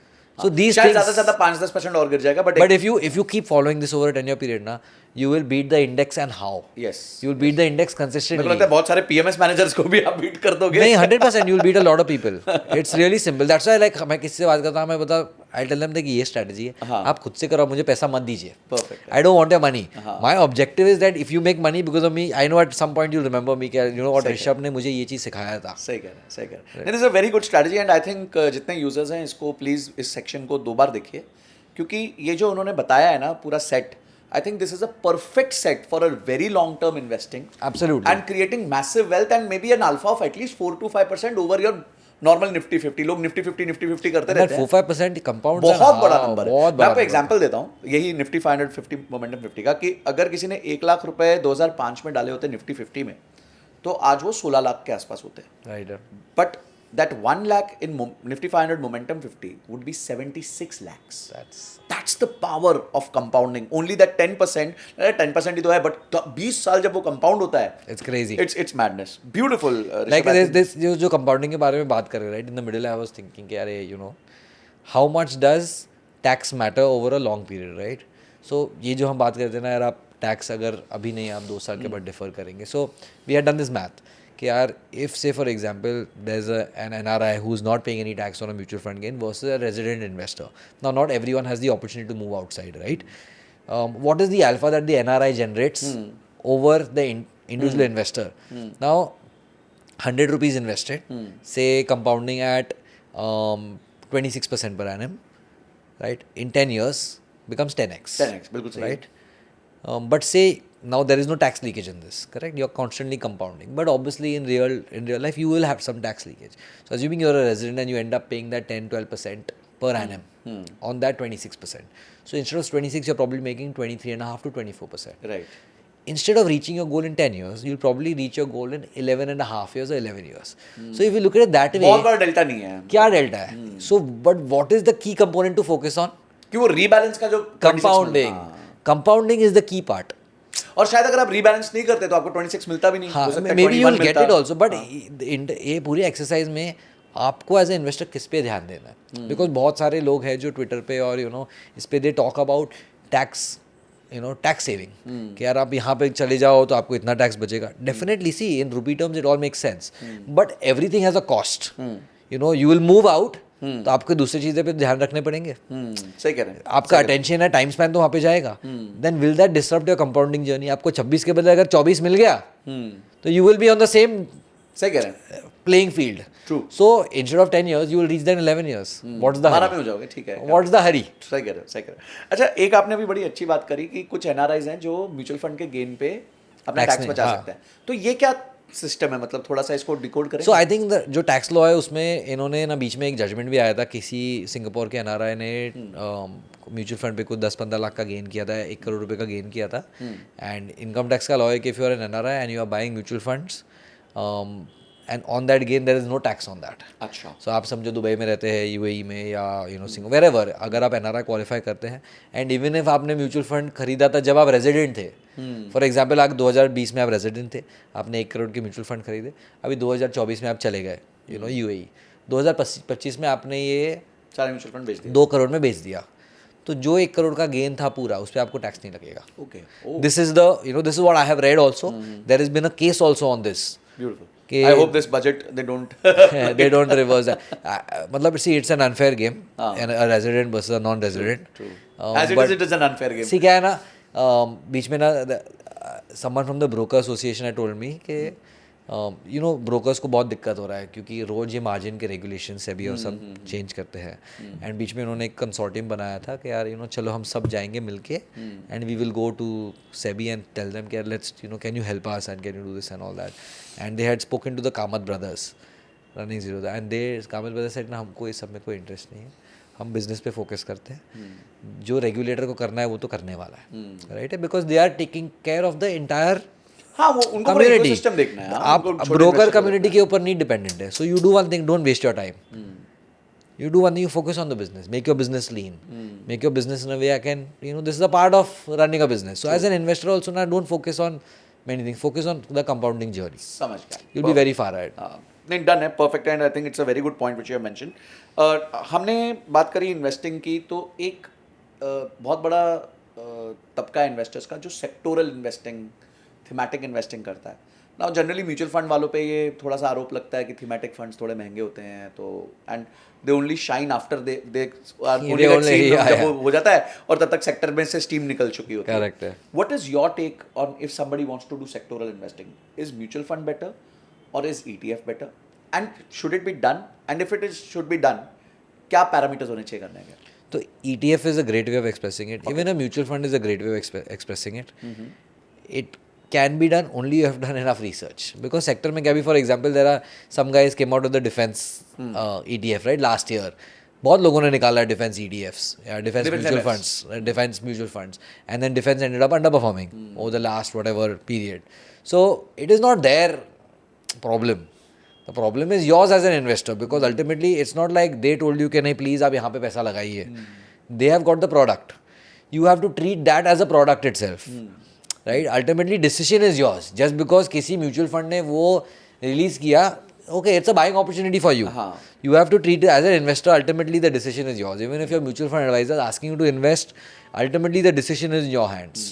तो आप ये कह रहे हैं कि बेसिकली सेक्टोरल इन्वेस्टिंग तब तक मत करो जब तक आपको खुद को अंडरस्टैंडिंग हाँ, जब तक आपको अंडरस्टैंडिंग नहीं, मतलब आपको क्या पता कि डिफेंस चलने वाला है कि हेल्थ केयर चलने वाला है कि कुछ और चलेगा, और राइट? अगर आपने मोमेंटम वैल्यू में कर लिया तो ऑटोमेटिकली वहां घुस ही जाएंगे जैसे जो सेक्टर्स चलेंगे. So that's why it's much better to do non sector वाले म्यूचुअल फंड्स या ETFs, क्योंकि वहाँ पे अगर कोई सेक्टर चल रहा है तो वो आ जाएगा ना. सही कह रहे हैं. फॉर एग्जाम्पल लाइक मोमेंटम में there are couple of businesses जहाँ पे सोलार में बहुत पैसा बना लास्ट 2-3 साल में. Right. Now that the industry has lost steam, those businesses are not coming up again. So you do not have to invest in a solar, sector mutual fund to have that exposure. You could even do that through momentum. Got it. No, perfect. I think sectoral investing पे आपने जो बात करी है वो एकदम perfect है. हमने रीबैलेंसिंग पे भी बात कर ली. अब हम चलते हैं एज ओरिएंटेड इन्वेस्टिंग पे. ठीक है, कि किसी की एज है तो हमने जैसे कोई यंग 20s में है तो उसके लिए तो हमने एक अच्छा पोर्टफोलियो बना लिया जो बट लेट्स से समबडी आज तक 40s तक उसने इन्वेस्ट ही नहीं किया. ठीक है, तो उसको किस तरीके से इन्वेस्टमेंट को देखना चाहिए और कैसे इन्वेस्ट करना चाहिए? See, there are a few questions that I generally ask someone, right? If someone is asking how do you go about investing, कि यार first तो obviously age is one criteria. Second is income, okay, like how much money are you earning? Because based on that I can decide how much risk you can take. How dependent you are on the portfolio. So this thing I always say, कि यार जो लोग concentrated bets लेते हैं, 5 stock portfolio, 10 stock portfolio, 8 stock portfolio, आप वो ले सकते हो as long as you are not dependent on that money for the next 5 years. क्योंकि कभी ऐसा होने वाला है कि आपका ये पैसा 60-70% भी नीचे जा सकता है, वाइप आउट हो सकता है, and you have to be okay with it. And वो होएगा क्योंकि आप इतना कॉन्सेंट्रेटेड पोर्टफोलियो ले रहे हो, right? If 3 or 4 bets don't do well for the next 2-3 years, you can have a very bad run. But आप पे वो प्रेशर नहीं आना चाहिए. So that question is the first thing that you need to ask someone कि यार आप बताइए आपका इनकम लेवल. सो से फॉर एग्जाम्पल आपके पास कोई सैलरी इनकम है, आप समझो महीने का 1 लाख रुपया कमा रहे हैं, आज आपके पास 10 लाख रुपया है, एंड आप ये 10 लाख के ऊपर डिपेंडेंट नहीं हो, and you are saying Rishabh I want to make this big because this is the, मतलब यही है मेरे पास कॉर्पस जहाँ पे मैं मेरा लाइफ चेंजिंग कुछ हो सकता है, then concentrate portfolio is important. Then if your objective is नहीं यार it needs to be life changing, otherwise I should not spend my time on this. Then a concentrated portfolio is important. Then you will have to build a 7, 8, 9, 10 stock portfolio. समझ गया. But अगर आप बोलेंगे नहीं यार मेरे को तो ये पैसा 2.5 साल में चाहिए, तो obviously आप कैसे कर सकते हैं वो चीज़? Because who knows what's going to happen in 2 years, right? What is that minimum duration जिसमें एक व्यक्ति को इक्विटी मार्केट्स में आना चाहिए कि भाई इसके ऊपर हो गए तो ही आओ, नहीं तो मत आओ? आई थिंक 4 साल तो आपको आना ही चाहिए, because for just inflation to play out and world economics to play out, वो 3-4 साल का टाइम पीरियड चाहिए लगता है. See, there are times when, you know, in 1 year also you can double your money, true. but no one can time it. That's why like SIPs are probably one of the smartest ways of going about it, even though it is so simple. Right. Right, even the problem is it's so simple, people don't trust Don't it. trust the matter. Right, but we have seen so many success stories where just through SIPs people have built Me a corpus. myself, मतलब मैंने भी पिछले 12-13 साल से सिर्फ SIPs करी तो एक अच्छा खासा पोर्टफोलियो बन गया. And जब भी आपने ये भी देखा है, जब भी आपने कुछ भी मस्ती किया आपके पोर्टफोलियो में तो पैसा टूटा ही है. Activity I think is the क्या कहते हैं एनिमी ऑफ कंपाउंडिंग. पैसा टूटा ही है. Right, very few people I know personally also, whenever I am not following a system, right, and I am following random, you know, thoughts, I have always failed. Rishabh, मैं आपको बताता हूँ, मैंने अभी recently 1-1.5 साल पहले आई थिंक जब market crash होनी चालू हुई सितंबर 2024, I started this SIP on dip system.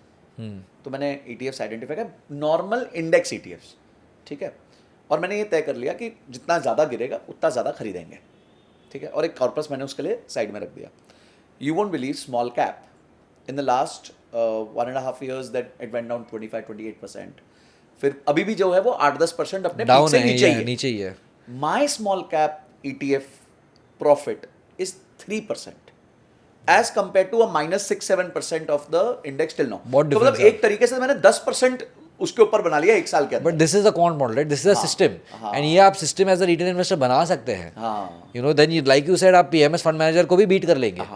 Because this is a system, it's all a matter of process. आप प्रोसेस बनाइए, वो डिसिप्लिन रखिए. वॉरेन बफेट क्यों सक्सेसफुल है? क्योंकि उनके पास सिस्टम है, और वो सिस्टम को ऐसे फॉलो करते हैं टू द टी. मतलब he is actually walking talking everything that he is saying. मैं टेक नहीं खरीदूंगा मतलब मैं नहीं खरीदूंगा. You know, this is a too hard pile, मैंने डाल दिया, एंड एक्चुअली वो फॉलो करते हैं. जैसे आपने ये सिस्टम बता दिया कि 30% गोल्ड है, 30%, दैट्स अ सिस्टम. अब आते हैं जिसकी आप बात कर रहे हैं, PMS की. Now generally an investor 50 lakh का लिमिट है. आप खुद एक PMS चलाते हैं, बहुत सक्सेसफुल PMS चलाते हैं, and let me tell you guys, he is just 32 years old. तो मुझे बड़ा खुशी भी हो रही है और ईर्ष्या भी हो रही है कि भाई 32 की एज में, but he has worked very hard. 21 की एज से आप काम कर रहे हैं. तो थोड़ा आपका बैकग्राउंड, आप PMS में क्या करते हैं, what is it that you do differently from others, what is your that secret sauce? तो उसके बारे में अगर आप कुछ बताएं ऋषभ. तो सो हमारा कॉन्ट PMS है कोड के नाम से, एंड हम बेसिकली क्या करते हैं कि जितने भी हम डिसीजन लेते हैं सब रूल बेस्ड रहते हैं. There is no subjectivity. हमारे ऑफिस में कोई CNBC नहीं है, कोई न्यूज़ नहीं है, कोई हम ट्विटर पे फॉलो नहीं करते कि कोई कुछ बता रहा है. Everything is purely data driven. अगर हमें लगता है कि like I mention, right, gold should be a part of the portfolio. The question is why it should be the part of the portfolio. Last 30 years में gold ने कैसे performance किया? How does gold play, as a 30% of the equity portfolio? What happens every year? अगर 2008 वाला साल आ गया तो क्या हो गया? See, what happens is because we are young, right? And my team is also young. Lack of experience does not mean that we need to commit the same mistakes. Because market एक ऐसा चीज़ है, आप history को देख सकते हैं, right? It is not like parenting. As you become a new parent, it is the first time it has happened in your life. You cannot experience someone else's pain or someone else's joy. You can only experience it when you go through it. But with the markets, you can actually go back in history and you study यार 2008 में क्या हुआ था. Patterns identify. वो October 27, 2008 को अक्टूबर के महीने में निफ्टी 30% गिरा था. तो जो स्टॉक्स थे वो कितने गिरे थे, और ये अगर रिपीट होएगा तो हमारे पोर्टफोलियो पे क्या होएगा. So this is what we do quant investing, where हम स्टडी करते हैं 20, 30, 40, even however far back we can go to make say macro decisions, to make micro bottom level decisions also, and उसके हिसाब से हम पोर्टफोलियो कंस्ट्रक्ट करते हैं and हम उसे रिपीटेडली फॉलो करते हैं. That is where we are sort of different in our approach. That's why कोई मुझे पूछता है ना कि मैं PMS में पैसा लगाऊँ, ऐसे आप वो PMS में पैसा लगाइए या आप वो फंड मैनेजर को बैक करिए जिनका प्रोसेस कंसिस्टेंट है. Even if it's an active fund manager, I don't think सो हम एक्टिव के अगेंस्ट है, हम उसके अगेंस्ट है कि यार आपका प्रोसेस बदलते जा रहा है. सो हमारा जो एडवांटेज है हमारा प्रोसेस है कि हम वो प्रोसेस से स्टिक करते हैं. Right, the fact that for us 40% of the portfolio was gold 1 year ago when we started. 40% we allocated was not because I knew gold is going to rise. It was because I had looked at how gold behaves in bad times, how gold behaves in volatile conditions, and how gold performs even in good times, and how it makes a part of the portfolio. True. That's why the allocation was there. Then obviously, see, whoever you are in investing, some amount of it has to be attributed to luck, right? It is not skill. And what can differentiate luck and skill is process, right? For example, आप कोई भी fund ले लीजिए, 5 साल का return 45-50% है. अगर वो रिटर्न एक या दो स्टॉक से ही आ रहा है, बिकॉज वन स्टॉक बिकेम से 100 बैगर और 200 bagger, question is how to, as an investor from the outside, how to differentiate कि ये फंड मैनेजर का स्किल था कि ये लक था, प्योर लक था, बिकॉज प्रमोटर को भी नहीं पता है वो 100 बैगर होने वाला था. सही कह रहे हैं, राइट है. सो आइडिया है कि आप जब किसी के साथ इन्वेस्ट कर रहे हैं, क्या वो रिपीटेबल प्रोसेस हो सकता है. That's why I am so heavy on ETFs, on quant funds, because the process is repeatable. Even active managers, if the process is repeatable, then I want to back that active manager. मैं भी पैसा देने को तैयार हूँ, क्योंकि there is always something to learn from someone. सही कह रहे हैं, राइट. सो हम जो कोड में करते हैं, basically we are a quant fund, we run 4 different strategies. हम 4 स्ट्रैटेजीज क्यों चलाते हैं? Because different people come with different risk appetites, different thought processes, different time horizon से भी आते हैं लोग.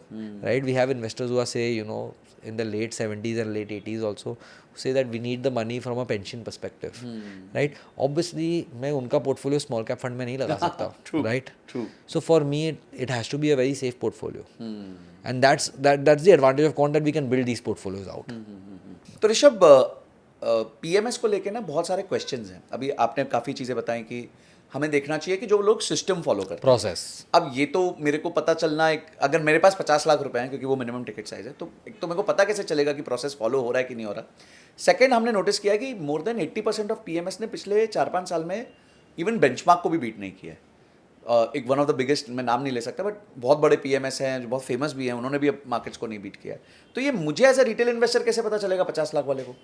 आई थिंक अगेन आपको क्वेश्चन करना पड़ेगा, क्योंकि आप किसी को 50 लाख दे रहे हैं तो आपके पास कुछ डॉक्यूमेंट्स रहेंगे, कुछ डिस्क्लोजर्स रहेंगे, कुछ प्रेजेंटेशंस रहेंगे, जहाँ पे आप प्रोसेस के बारे में जान सकते हैं. राइट. जस्ट लाइक हमने म्यूचुअल फंड के बारे में बात किया कि पराग पारेख का कुछ प्रोसेस था, कुछ थॉट प्रोसेस था. Parag Parekh himself has written so many books, correct, जहाँ पे वो लिखते हैं कि हमारा थॉट प्रोसेस है, वो थॉट प्रोसेस से हम इन्वेस्ट करते हैं. नाउ क्वेश्चन इज के you need to speak to the PMS and understand क्या चाह आप एक्चुअली ये थॉट प्रोसेस फॉलो करते हैं, व्हाट काइंड ऑफ बिजनेस है. जब तक आप प्रोब नहीं करेंगे, सी आपका काम यही है, investigation. Right. And investigation in the right way, not to put someone down but to understand the process.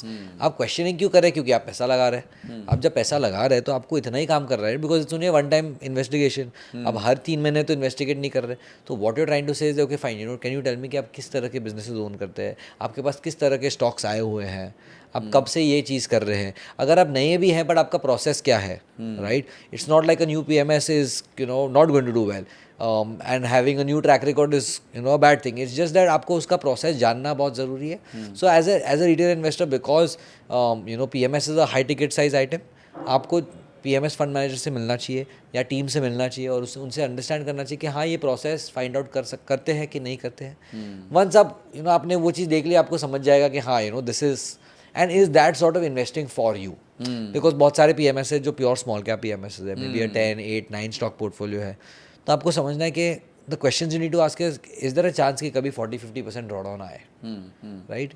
And हाँ वो ज़रूर हाँ आएगा drawdown. So will you be okay with it as an investor, because that is the life cycle of a micro cap and a small cap PMS, जहाँ पे 40% drawdown आएगा. Right. So आपको वो चीज़ समझना बहुत ज़रूरी है, not only for a PMS, even for a mutual fund. आजकल तो क्या होता है, ब्लाइंडली हम म्यूचुअल फंड में इन्वेस्ट कर देते हैं. कोई एडवाइजर ने हमने जो बता दिया, हमने उसमें SIP शुरू कर दिया. I think the first step इसके ठीक है ना, आप क्या 6-7 घंटे का काम है मैक्स टू मैक्स, आप एक हफ्ता ले लीजिए, 2-2 घंटा हर म्यूचुअल फंड पे आप वेबसाइट पे जाइए, प्रोसेस समझिए, फंड मैनेजर कौन है, उसका लाइफ साइकिल क्या है, उसका एक्सपीरियंस क्या है. Right. How many times are they churning the fund manager. Right. क्या हर 3 साल फंड मैनेजर बदल रहा है? तो हमें वो फंड में नहीं पैसा लगाना है. हमें वो फंड में पैसा लगाना है जहाँ पे फंड मैनेजर कंसिस्टेंट है, जहाँ पे स्किन इन द गेम है.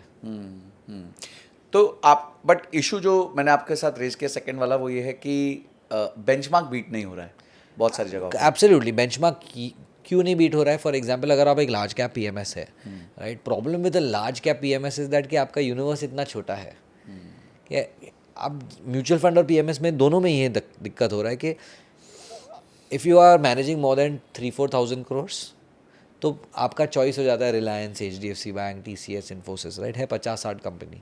वहाँ पे आउट परफॉर्मेंस करना मतलब you have to be able to time the market. Just buy remaining invested outperformance नहीं आने वाला है. Correct. For example, Warren Buffett was able to do that because he timed Apple the right way. जहाँ पे 10% of his position became 50%. 5x हो गया, right? उन्होंने Apple $30 में खरीदा एंड वो हो गया 180 या 220, whatever the number is. Right now maybe 270. So idea is that then timing becomes a very important play. Right. And timing is difficult. तो वहाँ पे PMS का अंडर परफॉर्मेंस आता है. There are a lot of small PMSs that end up outperforming. So that's why as a PMS fund manager also we have to understand कि where is the cap. कौन सा वो number है जहां आपको लगता है कि यार इससे बड़ा पीएमएस होगा साइज में तो मुझे नहीं जाना चाहिए, मतलब इसमें? I think today maybe the number is maybe it's 3,000-4,000 crores. Not to say that the guys who are larger are not going to do well, but at 3,000 Probability. crores, yeah, the probability is at 3,000 crores. Even in a mutual fund, I think above a 10,000 crore number, the outperformance starts reducing, right? Your underperformance but starts जैसे increasing. पराग पारिक ने तो 1.25 लाख करोड़ पे भी अच्छा performance Exactly, right? Like say Parag Parikh ने किया है, but I think so the last few years it has underperformed. That journey from क्या होता है ना, you have to look at, when you're looking at a PMS also, you have to ask one question to the fund manager कि what percentage of the investors got that return that the PMS is showing. For example, कोई mutual fund ने बताया, PMS बताया, I have done 30% per annum from inception to now. आपके पास Inception पे ज़्यादा AUM नहीं था, बट अभी आपके पास 5,000 करोड़ है. लास्ट 1 ईयर में आपने 5,000 करोड़ रेस कर दिया. So okay, the first set of investors got that return and that is going to be the life cycle. I am not saying that day 1 पे 5,000 करोड़ किसी के पास भी होएगा, but what you have to understand is okay fine, now it might be a different challenge for the fund manager because now the AUM has changed. So I think this problem does not come up to 2,000 crores and post that ये problem चालू होता है. But there are, most of the PMSs would be sub 2,000-3,000 crores, right? Got it. So it's not like, it's a problem. I think, yeah, underperformance is there. Fees becomes an important play over here, right? What fees is being charged. Intention of the fund manager is important. आप small cap micro cap में play कर रहे हैं कि आप large cap में play कर रहे हैं. अगर लार्ज कैप में प्ले कर रहे हैं, very difficult to outperform the market. But small cap में there is a chance to outperform the market, but obviously prudently has to be done. एक देखिए, अगर मैं एक इन्वेस्टर हूँ और मेरे पास हैं पैसे, तो कितना मेरा मिनिमम कैपिटल होना चाहिए जिससे मैं पीएमएस में इन्वेस्ट करूँ? 50 लाख तो एंट्री साइज है, समझ बट गया. मेरे पोर्टफोलियो का कितना पोर्शन पीएमएस होना चाहिए? आई थिंक आपके पास एटलीस्ट 1 crore और 1.5 crore होना चाहिए before you get into PMS form of investing. Because क्या होता है कि अगर आपके पास 50 लाख है और आपने 50 लाख फंड मैनेजर को दे दिए, ठीक तो आप एंग्जाइटी में रहोगे पूरा आप एक चीज़ तो आप एंग्जाइटी में रहोगे. सेकंड है कि यार generally PMSs have small cap exposure, तो क्या होएगा जब ड्रॉडाउन होएगा फिर आपको पैसे की कभी ज़रूरत पड़ गई तो आप फिर फंड मैनेजर को बोल दोगे. एंड आपका प्रॉब्लम क्या है, फिर आप ज़रूरत तभी पड़ती है जब मार्केट गिरता है. राइट है ना? सही कह रहे हैं. जब मार्केट बढ़ता है तो किसी को ज़रूरत नहीं होती है, तो जब मार्केट गिरेगा मतलब इकोनॉमी इज डूइंग बैडली, तभी आपको ज़रूरत पड़ेगी. राइट. फिर आप बोलोगे कि मुझे एग्जिट चाहिए यहाँ से. So then you'd rather express the same thing through a mutual fund, right, rather than going to. तो अगर 1.5 करोड़ का मेरा खुद का आपके पास कैपिटल है, 1.5 करोड़ का कैपिटल है, तो डेफिनेटली यू तो कैन फिर हैव आप एक्सपोजर. तो 50 लाख आप डेफिनेटली PMS में लगा सकते हैं. आई डोंट थिंक सो उसमें दिक्कत है. And then the rest could be through a mutual fund, right? So I think that thought process there, as long as, see, even if you have 50 lakhs but that 50 lakhs is not needed for 5 years, you have to go with that thought process. समझ गया. वही आपने जो rule दिया कि 4 साल से नीचे आपको आना ही नहीं आना है ही market नहीं में. उससे फिर तो डेट में रहो आप. Better to sit on debt. तो is a very bad idea अच्छा. According to me. मतलब ये जो मनी प्रिंटिंग होने वाला है एंड जो हो रहा है, you are not making any return on the debt. मतलब see, currency is depreciating by 3% and inflation is 7%. So 10% तो योर देयर ना. डेट पे आप 7-8% कमाओगे, टैक्स भरोगे, हाथ में 5% आएगा. You are not making any money, you are losing money. So FD is a crime. FD is a crime. There is no, there is no. Two ways about it. At least gold is a much better substitute for FD. Like the way I look at gold, my gold is what, अगर gold का long term return decipher करेंगे, return is 11%, 7% inflation, 3 to 4% currency depreciation. That is gold. बस match कर रहा है. And I think gold में invest करते ही आप करेंसी एक्सपोजर भी ले रहे हो, क्योंकि वो डॉलर टर्म्स में. नहीं, gold once you taken gold then you have no currency exposure. मतलब आपने रुपया निकाल दिया. बेसिकली क्या, मेरे पॉकेट में समझो 1 लाख रुपया है. अभी मैंने ये दे के 10 ग्राम गोल्ड ले लिया, 8 ग्राम गोल्ड ले लिया.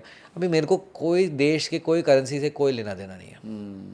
I am protected, my capital is protected, I have a store house of wealth now. समझ गया. दैट्स व्हाई बोलते हैं ना कि the Indian house wife for the smartest of the lot. Yes. Mummy का portfolio अच्छा चला. अच्छा, अब है ना PMS से निकल के एक और जगह आते हैं जिसका नाम है IPO. हाँ. 2025 was year of IPOs and everybody had only one question, मैं इसमें भी लगा लूँ, उसमें भी लगा लूँ, इसमें भी लगा लूँ. इट्स लाइक एवरी फ्राइडे जैसे ब्लॉकबस्टर मूवीज आ रही थी वैसे हर रोज़ यहाँ पे कुछ आईपीओ आ रहा था. तो क्या रिटेल इन्वेस्टर को आईपीओ फोमो में जाना चाहिए, इन्वेस्ट करना चाहिए या स्टे आउट करना चाहिए? आई थिंक थॉट प्रोसेस का बात होता है. आई डोंट थिंक सो कि मैं ब्लैंकेट नो बोल दूंगा आपको कि नहीं यार आईपीओ नहीं टच करिए. आई थिंक अपॉर्चुनिटी सब जगह रहता है. You have to sift out the opportunities. हाँ, आईपीओ में opportunities are lower. Simple reason है, आप ट्रांजैक्शन का इंटेंशन देखिए. ट्रांजैक्शन में अगर प्रमोटर बेचने को आया है माल कि यार मेरे को घर कुछ पैसे ले जाने हैं, तो it's very questionable. You know कि यार इसको 200-500 करोड़ रुपया घर ले जाना है, मे बी उसको घर खरीदना है, whatever, then you will not know the intention of the promoter. पर देखिए, लोग कहते हैं कि किसी ने 20 साल से बिजनेस बनाया तो he also wants some cash out. उसने भी मेहनत करी है बेचारे ने. So fair enough. तो आप आईपीओ मत लाइए ना, आप सैलरी ले लीजिए, 35% टैक्स भरिए ना गवर्नमेंट को. Because this is a cheaper way of gaining money, right? And more money. And more money, no, because see, अगर आपका प्राइवेट लिमिटेड कंपनी है, आपके पास 1,000 करोड़ के प्रॉफिट्स अक्यूमुलेट हो गए, आपने ऑलरेडी 25% टैक्स भर के वो 1,000 करोड़ तक अक्यूमुलेट किया. अभी आपको कंपनी से पैसा निकालना है, क्या करोगे? आपको पूरा 1,000 करोड़ समझो रेम्यूनरेशन दे दिया आपने, डिविडेंड्स दे दिए, डिविडेंड्स पे टैक्स है, फिर से 35% आपको टैक्स लगेगा, स्लैब के हिसाब से लगेगा आपको. मतलब हाथ में तो 650 करोड़ आया. बट अगर आपने आईपीओ ला लिया, ठीक है, आपने वैल्यूएशन 2,000 करोड़ का लिया, 1,000 करोड़ के बुक वैल्यू के सामने, राइट है, पॉसिबल है 2 टाइम्स बुक वैल्यू, तो सबके आईपीओ आते हैं 2-3 टाइम्स, तो बहुत नॉर्मल हो गया. अभी 3,000 करोड़ पे आपने बोला कि यार मेरे को 500 करोड़ तो मैं घर लेके जाऊंगा, तो आपने उतना माल बेच दिया. वो 500 करोड़ पे तो आपको सिर्फ लॉन्ग टर्म कैपिटल गेन लगेगा, वो भी 12.5%. हाँ. तो आपको just look at the advantage of getting an IPO from the promoters perspective. मेरे पास 1,000 था, 1,000 के सामने अगर मुझे 500 को या 1,000 करोड़ निकालना था तो मेरे को 350 करोड़ टैक्स भरना था, राइट. बट यहाँ पे अगर यार 500 के सामने 150 करोड़ टैक्स भरना था, बट यहाँ पे मैं 500 निकाल रहा हूँ, सिर्फ 50 करोड़ टैक्स भर रहा हूँ, and that two is not getting diluted from my this. In fact मेरा वैल्यूएशन भी बढ़ गया. So look at the advantage from the promoters perspective. क्या क्या एडवांटेज है? तो आपको जो डील देख रहे हैं, you are at a disadvantage, promoter is at advantage. ये आपको इवेल्युएट करना है हर सेगमेंट में. यार ये बंदा जो रेस कर रहा है पैसा, actually is he raising it to create value for shareholders. So that is one big criteria. जब हम इन्वेस्ट करते कोई भी कंपनी में, हमें प्रमोटर को जानना बहुत ज़रूरी है कि अगर आप कोई भी बिग स्टेक ले रहे हैं, कि is this promoter, does he have intention to create value. अगर वो वैल्यू क्रिएशन का इंटेंशन नहीं है तो आप कभी पैसा नहीं कमाएंगे वो प्रमोटर से. अच्छा देखिए, जैसे हम देखते हैं कि इंडिया की अगर सबसे बड़ी कंपनी देखें वो $200 बिलियन की है. Reliance round about 200-220 billion dollars की है. आज काफ़ी कंपनीज हैं जो स्टार्टअप्स हैं जो जब लिस्ट हुई तो 10 बिलियन, 8 बिलियन, फिर आगे जाके अब 30 बिलियन हो गई.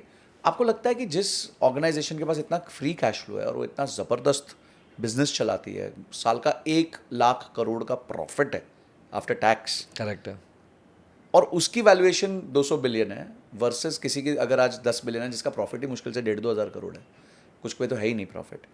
Do you think these guys have the capacity to reach to a $200 billion valuation? And if they don't, then how will I make my money 10x? I think they definitely have. I'll tell you, यहाँ पे ना the thought process is very different. So Jeff Bezos writes these letters. It's every year to his shareholders, right, and into the internal team. And I think what he उसमें वो क्या लिखते हैं ना, जब ऑर्गेनाइजेशन बड़ा होता है ना, तो छोटे आइडियाज़ को ना कोई लाइट नहीं मिलता है, कोई अटेंशन नहीं मिलता है. And every big invention starts very small. For example, if I am Mukesh Ambani, the chairman of Reliance, I am not thinking of a $10 million investment. But you need to understand, when Amazon started AWS, it was a very small investment. That startup mentality, you know, even 0 to 1, Peter Thiel ने book लिखा था, right? The advantage of a startup is that they are really laser sharp focused to solve one problem. आज Reliance है, वो 1,000 problem solve कर रहा है. वो जियो भी करता है, रिटेल भी करता है, मॉल भी खोलता है, उसके पास यू नो ऑयल का भी बिजनेस है. So don't expect to get 100 bagger out of there, because what happens is, जब मैनेजमेंट क्या कहाँ पे ध्यान देगा, मेरा $200 बिलियन का बिजनेस है, अगर $150 billion is coming from oil, तो ज़्यादा अटेंशन मेरा अटेंशन वहाँ पे रहेगा. Businesses where Amazon has been successful is that he writes in his letter कि अगर $5 मिलियन का भी आइडिया है, we give it the same importance that we would give a big business. Now what a startup does is really laser sharp focused.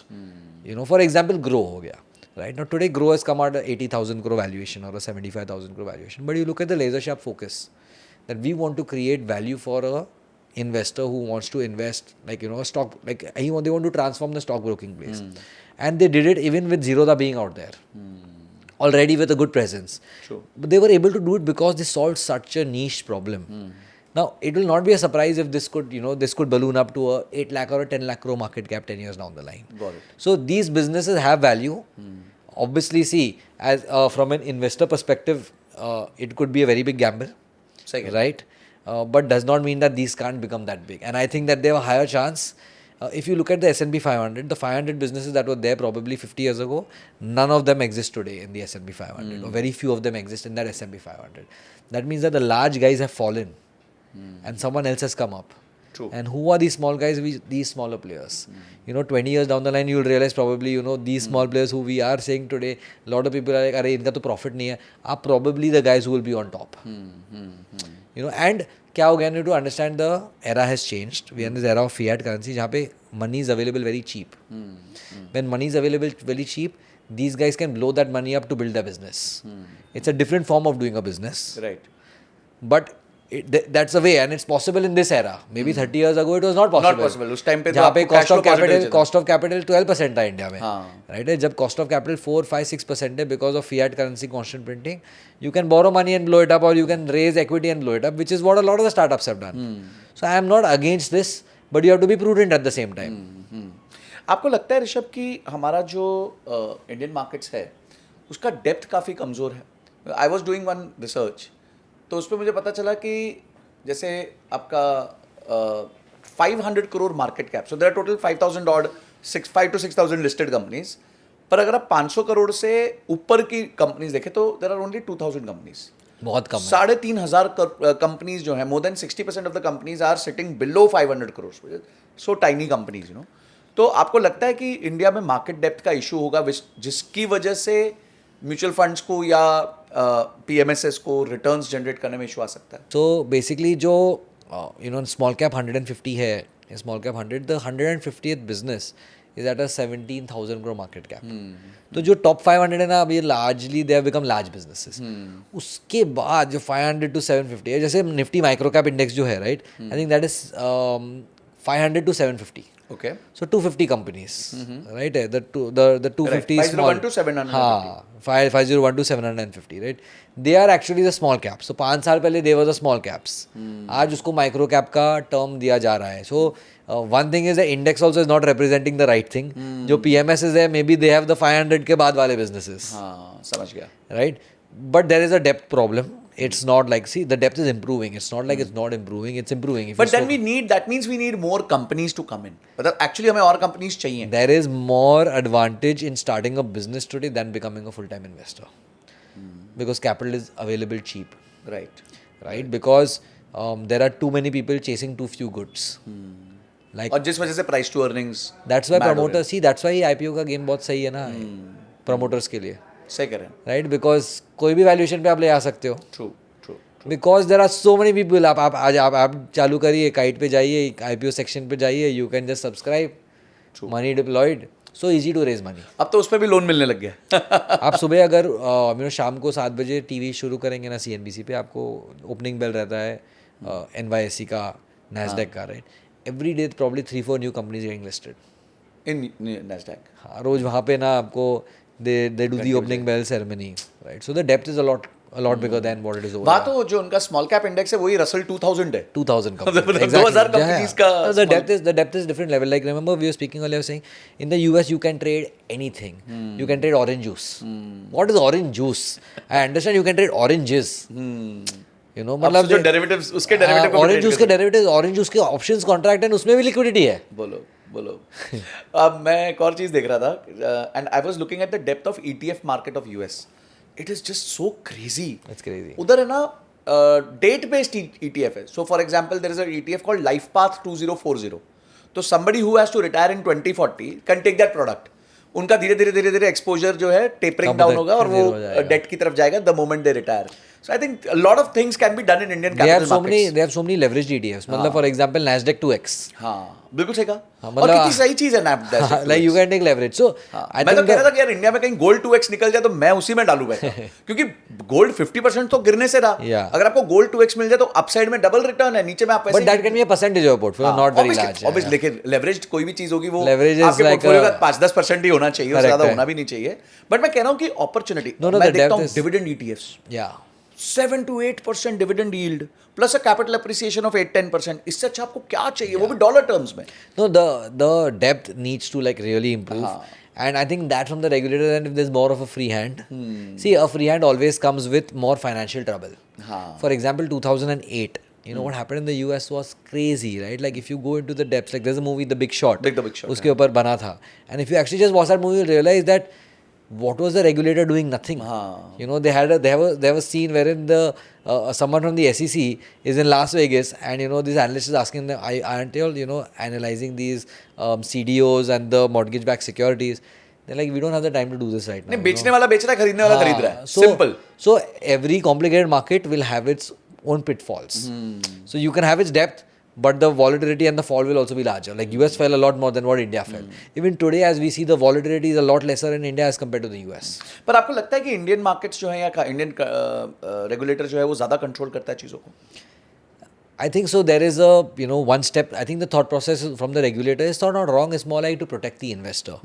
I think in the US is not so much investor protection. It's more about how do we expand the market so more capital inflows out there. So it's a very socialist thought process over here versus a very capitalist thought process out Do you there. think कि कोई एक time आना चाहिए, कोई एक trigger होना चाहिए? Let's say अभी मैं समझ सकता हूँ क्योंकि इंडियन मार्केट्स में काफ़ी इन्वेस्टर्स पिछले 5-6 साल में ज़्यादा एजुकेट हुए हैं आफ्टर द कोविड। तो कोई एक ऐसा समय आएगा कि यार आपको लगेगा कि हाँ ठीक है, now the at least the market should move to a little more free markets, हाँ ओपननेस आए मार्केट में, क्योंकि See, डेप्थ तभी आएगी। if you want to become the top economy in the world, that आपको सब चाहिए। capitalist mindset has to come in, right? Like the US is pure capitalist. मतलब you spend money however you want. You know, we'll figure out a way that you get a debt. You know, आपको loan चाहिए ना, आप ले आएंगे आप आपके लिए। 2008 में Ninja. right? Like exactly, right? Ninja loans. Like in 2008, you know, there were individuals who were probably earning like, you know, less than say $50 a day, and they were having 5 houses. So see, there are advantages and disadvantages to everything. There is never a black and white, right? There's always going to be a gray area. So अगर आपको number 1 economy बनना है तो आपको You have to live with this. आपको economy को capitalise करना पड़ेगा, राइट? वो फ्रीडम देना पड़ेगा True. कि कैपिटल, और वो फ्रीडम के साथ प्रॉब्लम्स भी आएंगे। Problems भी आएंगे। अभी हम आईपीओ देखते हैं, right? Like IPO become a very rampant thing. So problems आए, वो यामाहा का आईपीओ आया जहाँ पे बंदे ने नहीं, बहुत बड़ी स्टार्टअप का आया IPO which fell down almost 80% now. So see, these things are going to happen in an economy where you want growth. जिसमें फाउंडर ने 600 करोड़ रुपए निकाल भी लिया है, तो उसके बावजूद 80% गिर गया। तो ये तो होना ही है, बायर बीवेयर। वो मेरे को शंकर सर इस पे बहुत अच्छी बात बोले, तो बोलते देखो क्या है कि you should leave this to the market and क्या है कि आप कितना भी पॉडकास्ट कर लो, कितना भी सिखा लो, जब तक वो लोग पैसा हारेंगे नहीं तब तक वो अपना क्या कहते हैं, But सही बात है ना, मतलब और until- पैसा हारने का सबसे अच्छा तरीका है आईपीओ। नहीं, he is right. I don't think there's anything wrong in what he said. Yeah. Great Rishabh, thank you so much. I think we had a wonderful conversation. आपने बहुत अच्छे से डिकोड किया। मेरे लिए पर्सनली बहुत लर्निंग्स रही हैं यहाँ पे आपके जो थॉट प्रोसेस को लेके, और मैं जब माइंड में चलाता हूँ, क्योंकि मैं खुद भी स्टडी करता रहता हूँ, बट जब आप बोल रहे थे तो मेरे कुछ चीज़ों पे बिल्कुल कन्विक्शन और बैठा। एंड आई थिंक यूजर्स को भी पता चला होगा कि किस तरीके से एक अच्छा सिस्टम ड्रिवन पोर्टफोलियो होना चाहिए, इमोशन ड्रिवन पोर्टफोलियो नहीं होना चाहिए। तो अगर आप सिस्टम ड्रिवन पोर्टफोलियो बनाते हैं तो डेफिनेटली आप एक अच्छा कर सकते हैं। Thank you so much, thank you so much for having me. तो गाइस, अगर आप यहां तक आ गए हो, यानी एपिसोड को आपने एंड तक देख लिया है, आई एम श्योर आपको बहुत सारी लर्निंग्स मिली होंगी इन्वेस्टमेंट्स के अराउंड। तो कुछ लर्निंग्स जो है आप अपनी कमेंट सेक्शन में मुझे जरूर बताइए। वीडियो पसंद आई हो तो लाइक जरूर करना, एटलीस्ट अपने 5 से 10 दोस्तों के साथ शेयर करना, ताकि उनको भी समझ आए कि इन्वेस्टिंग के दौरान किन चीजों का ध्यान रखना चाहिए, और किस गेस्ट को और किस टॉपिक को मैं एंटरटेन कर सकता हूं, मुझे कमेंट सेक्शन में जरूर बताइए। और हां, जाने से पहले सब्सक्राइब जरूर करके जाइएगा। This is Sanjay Kathuria signing off till the next episode of Sanjay Kathuria podcast. Jai Hind, Jai Bharat.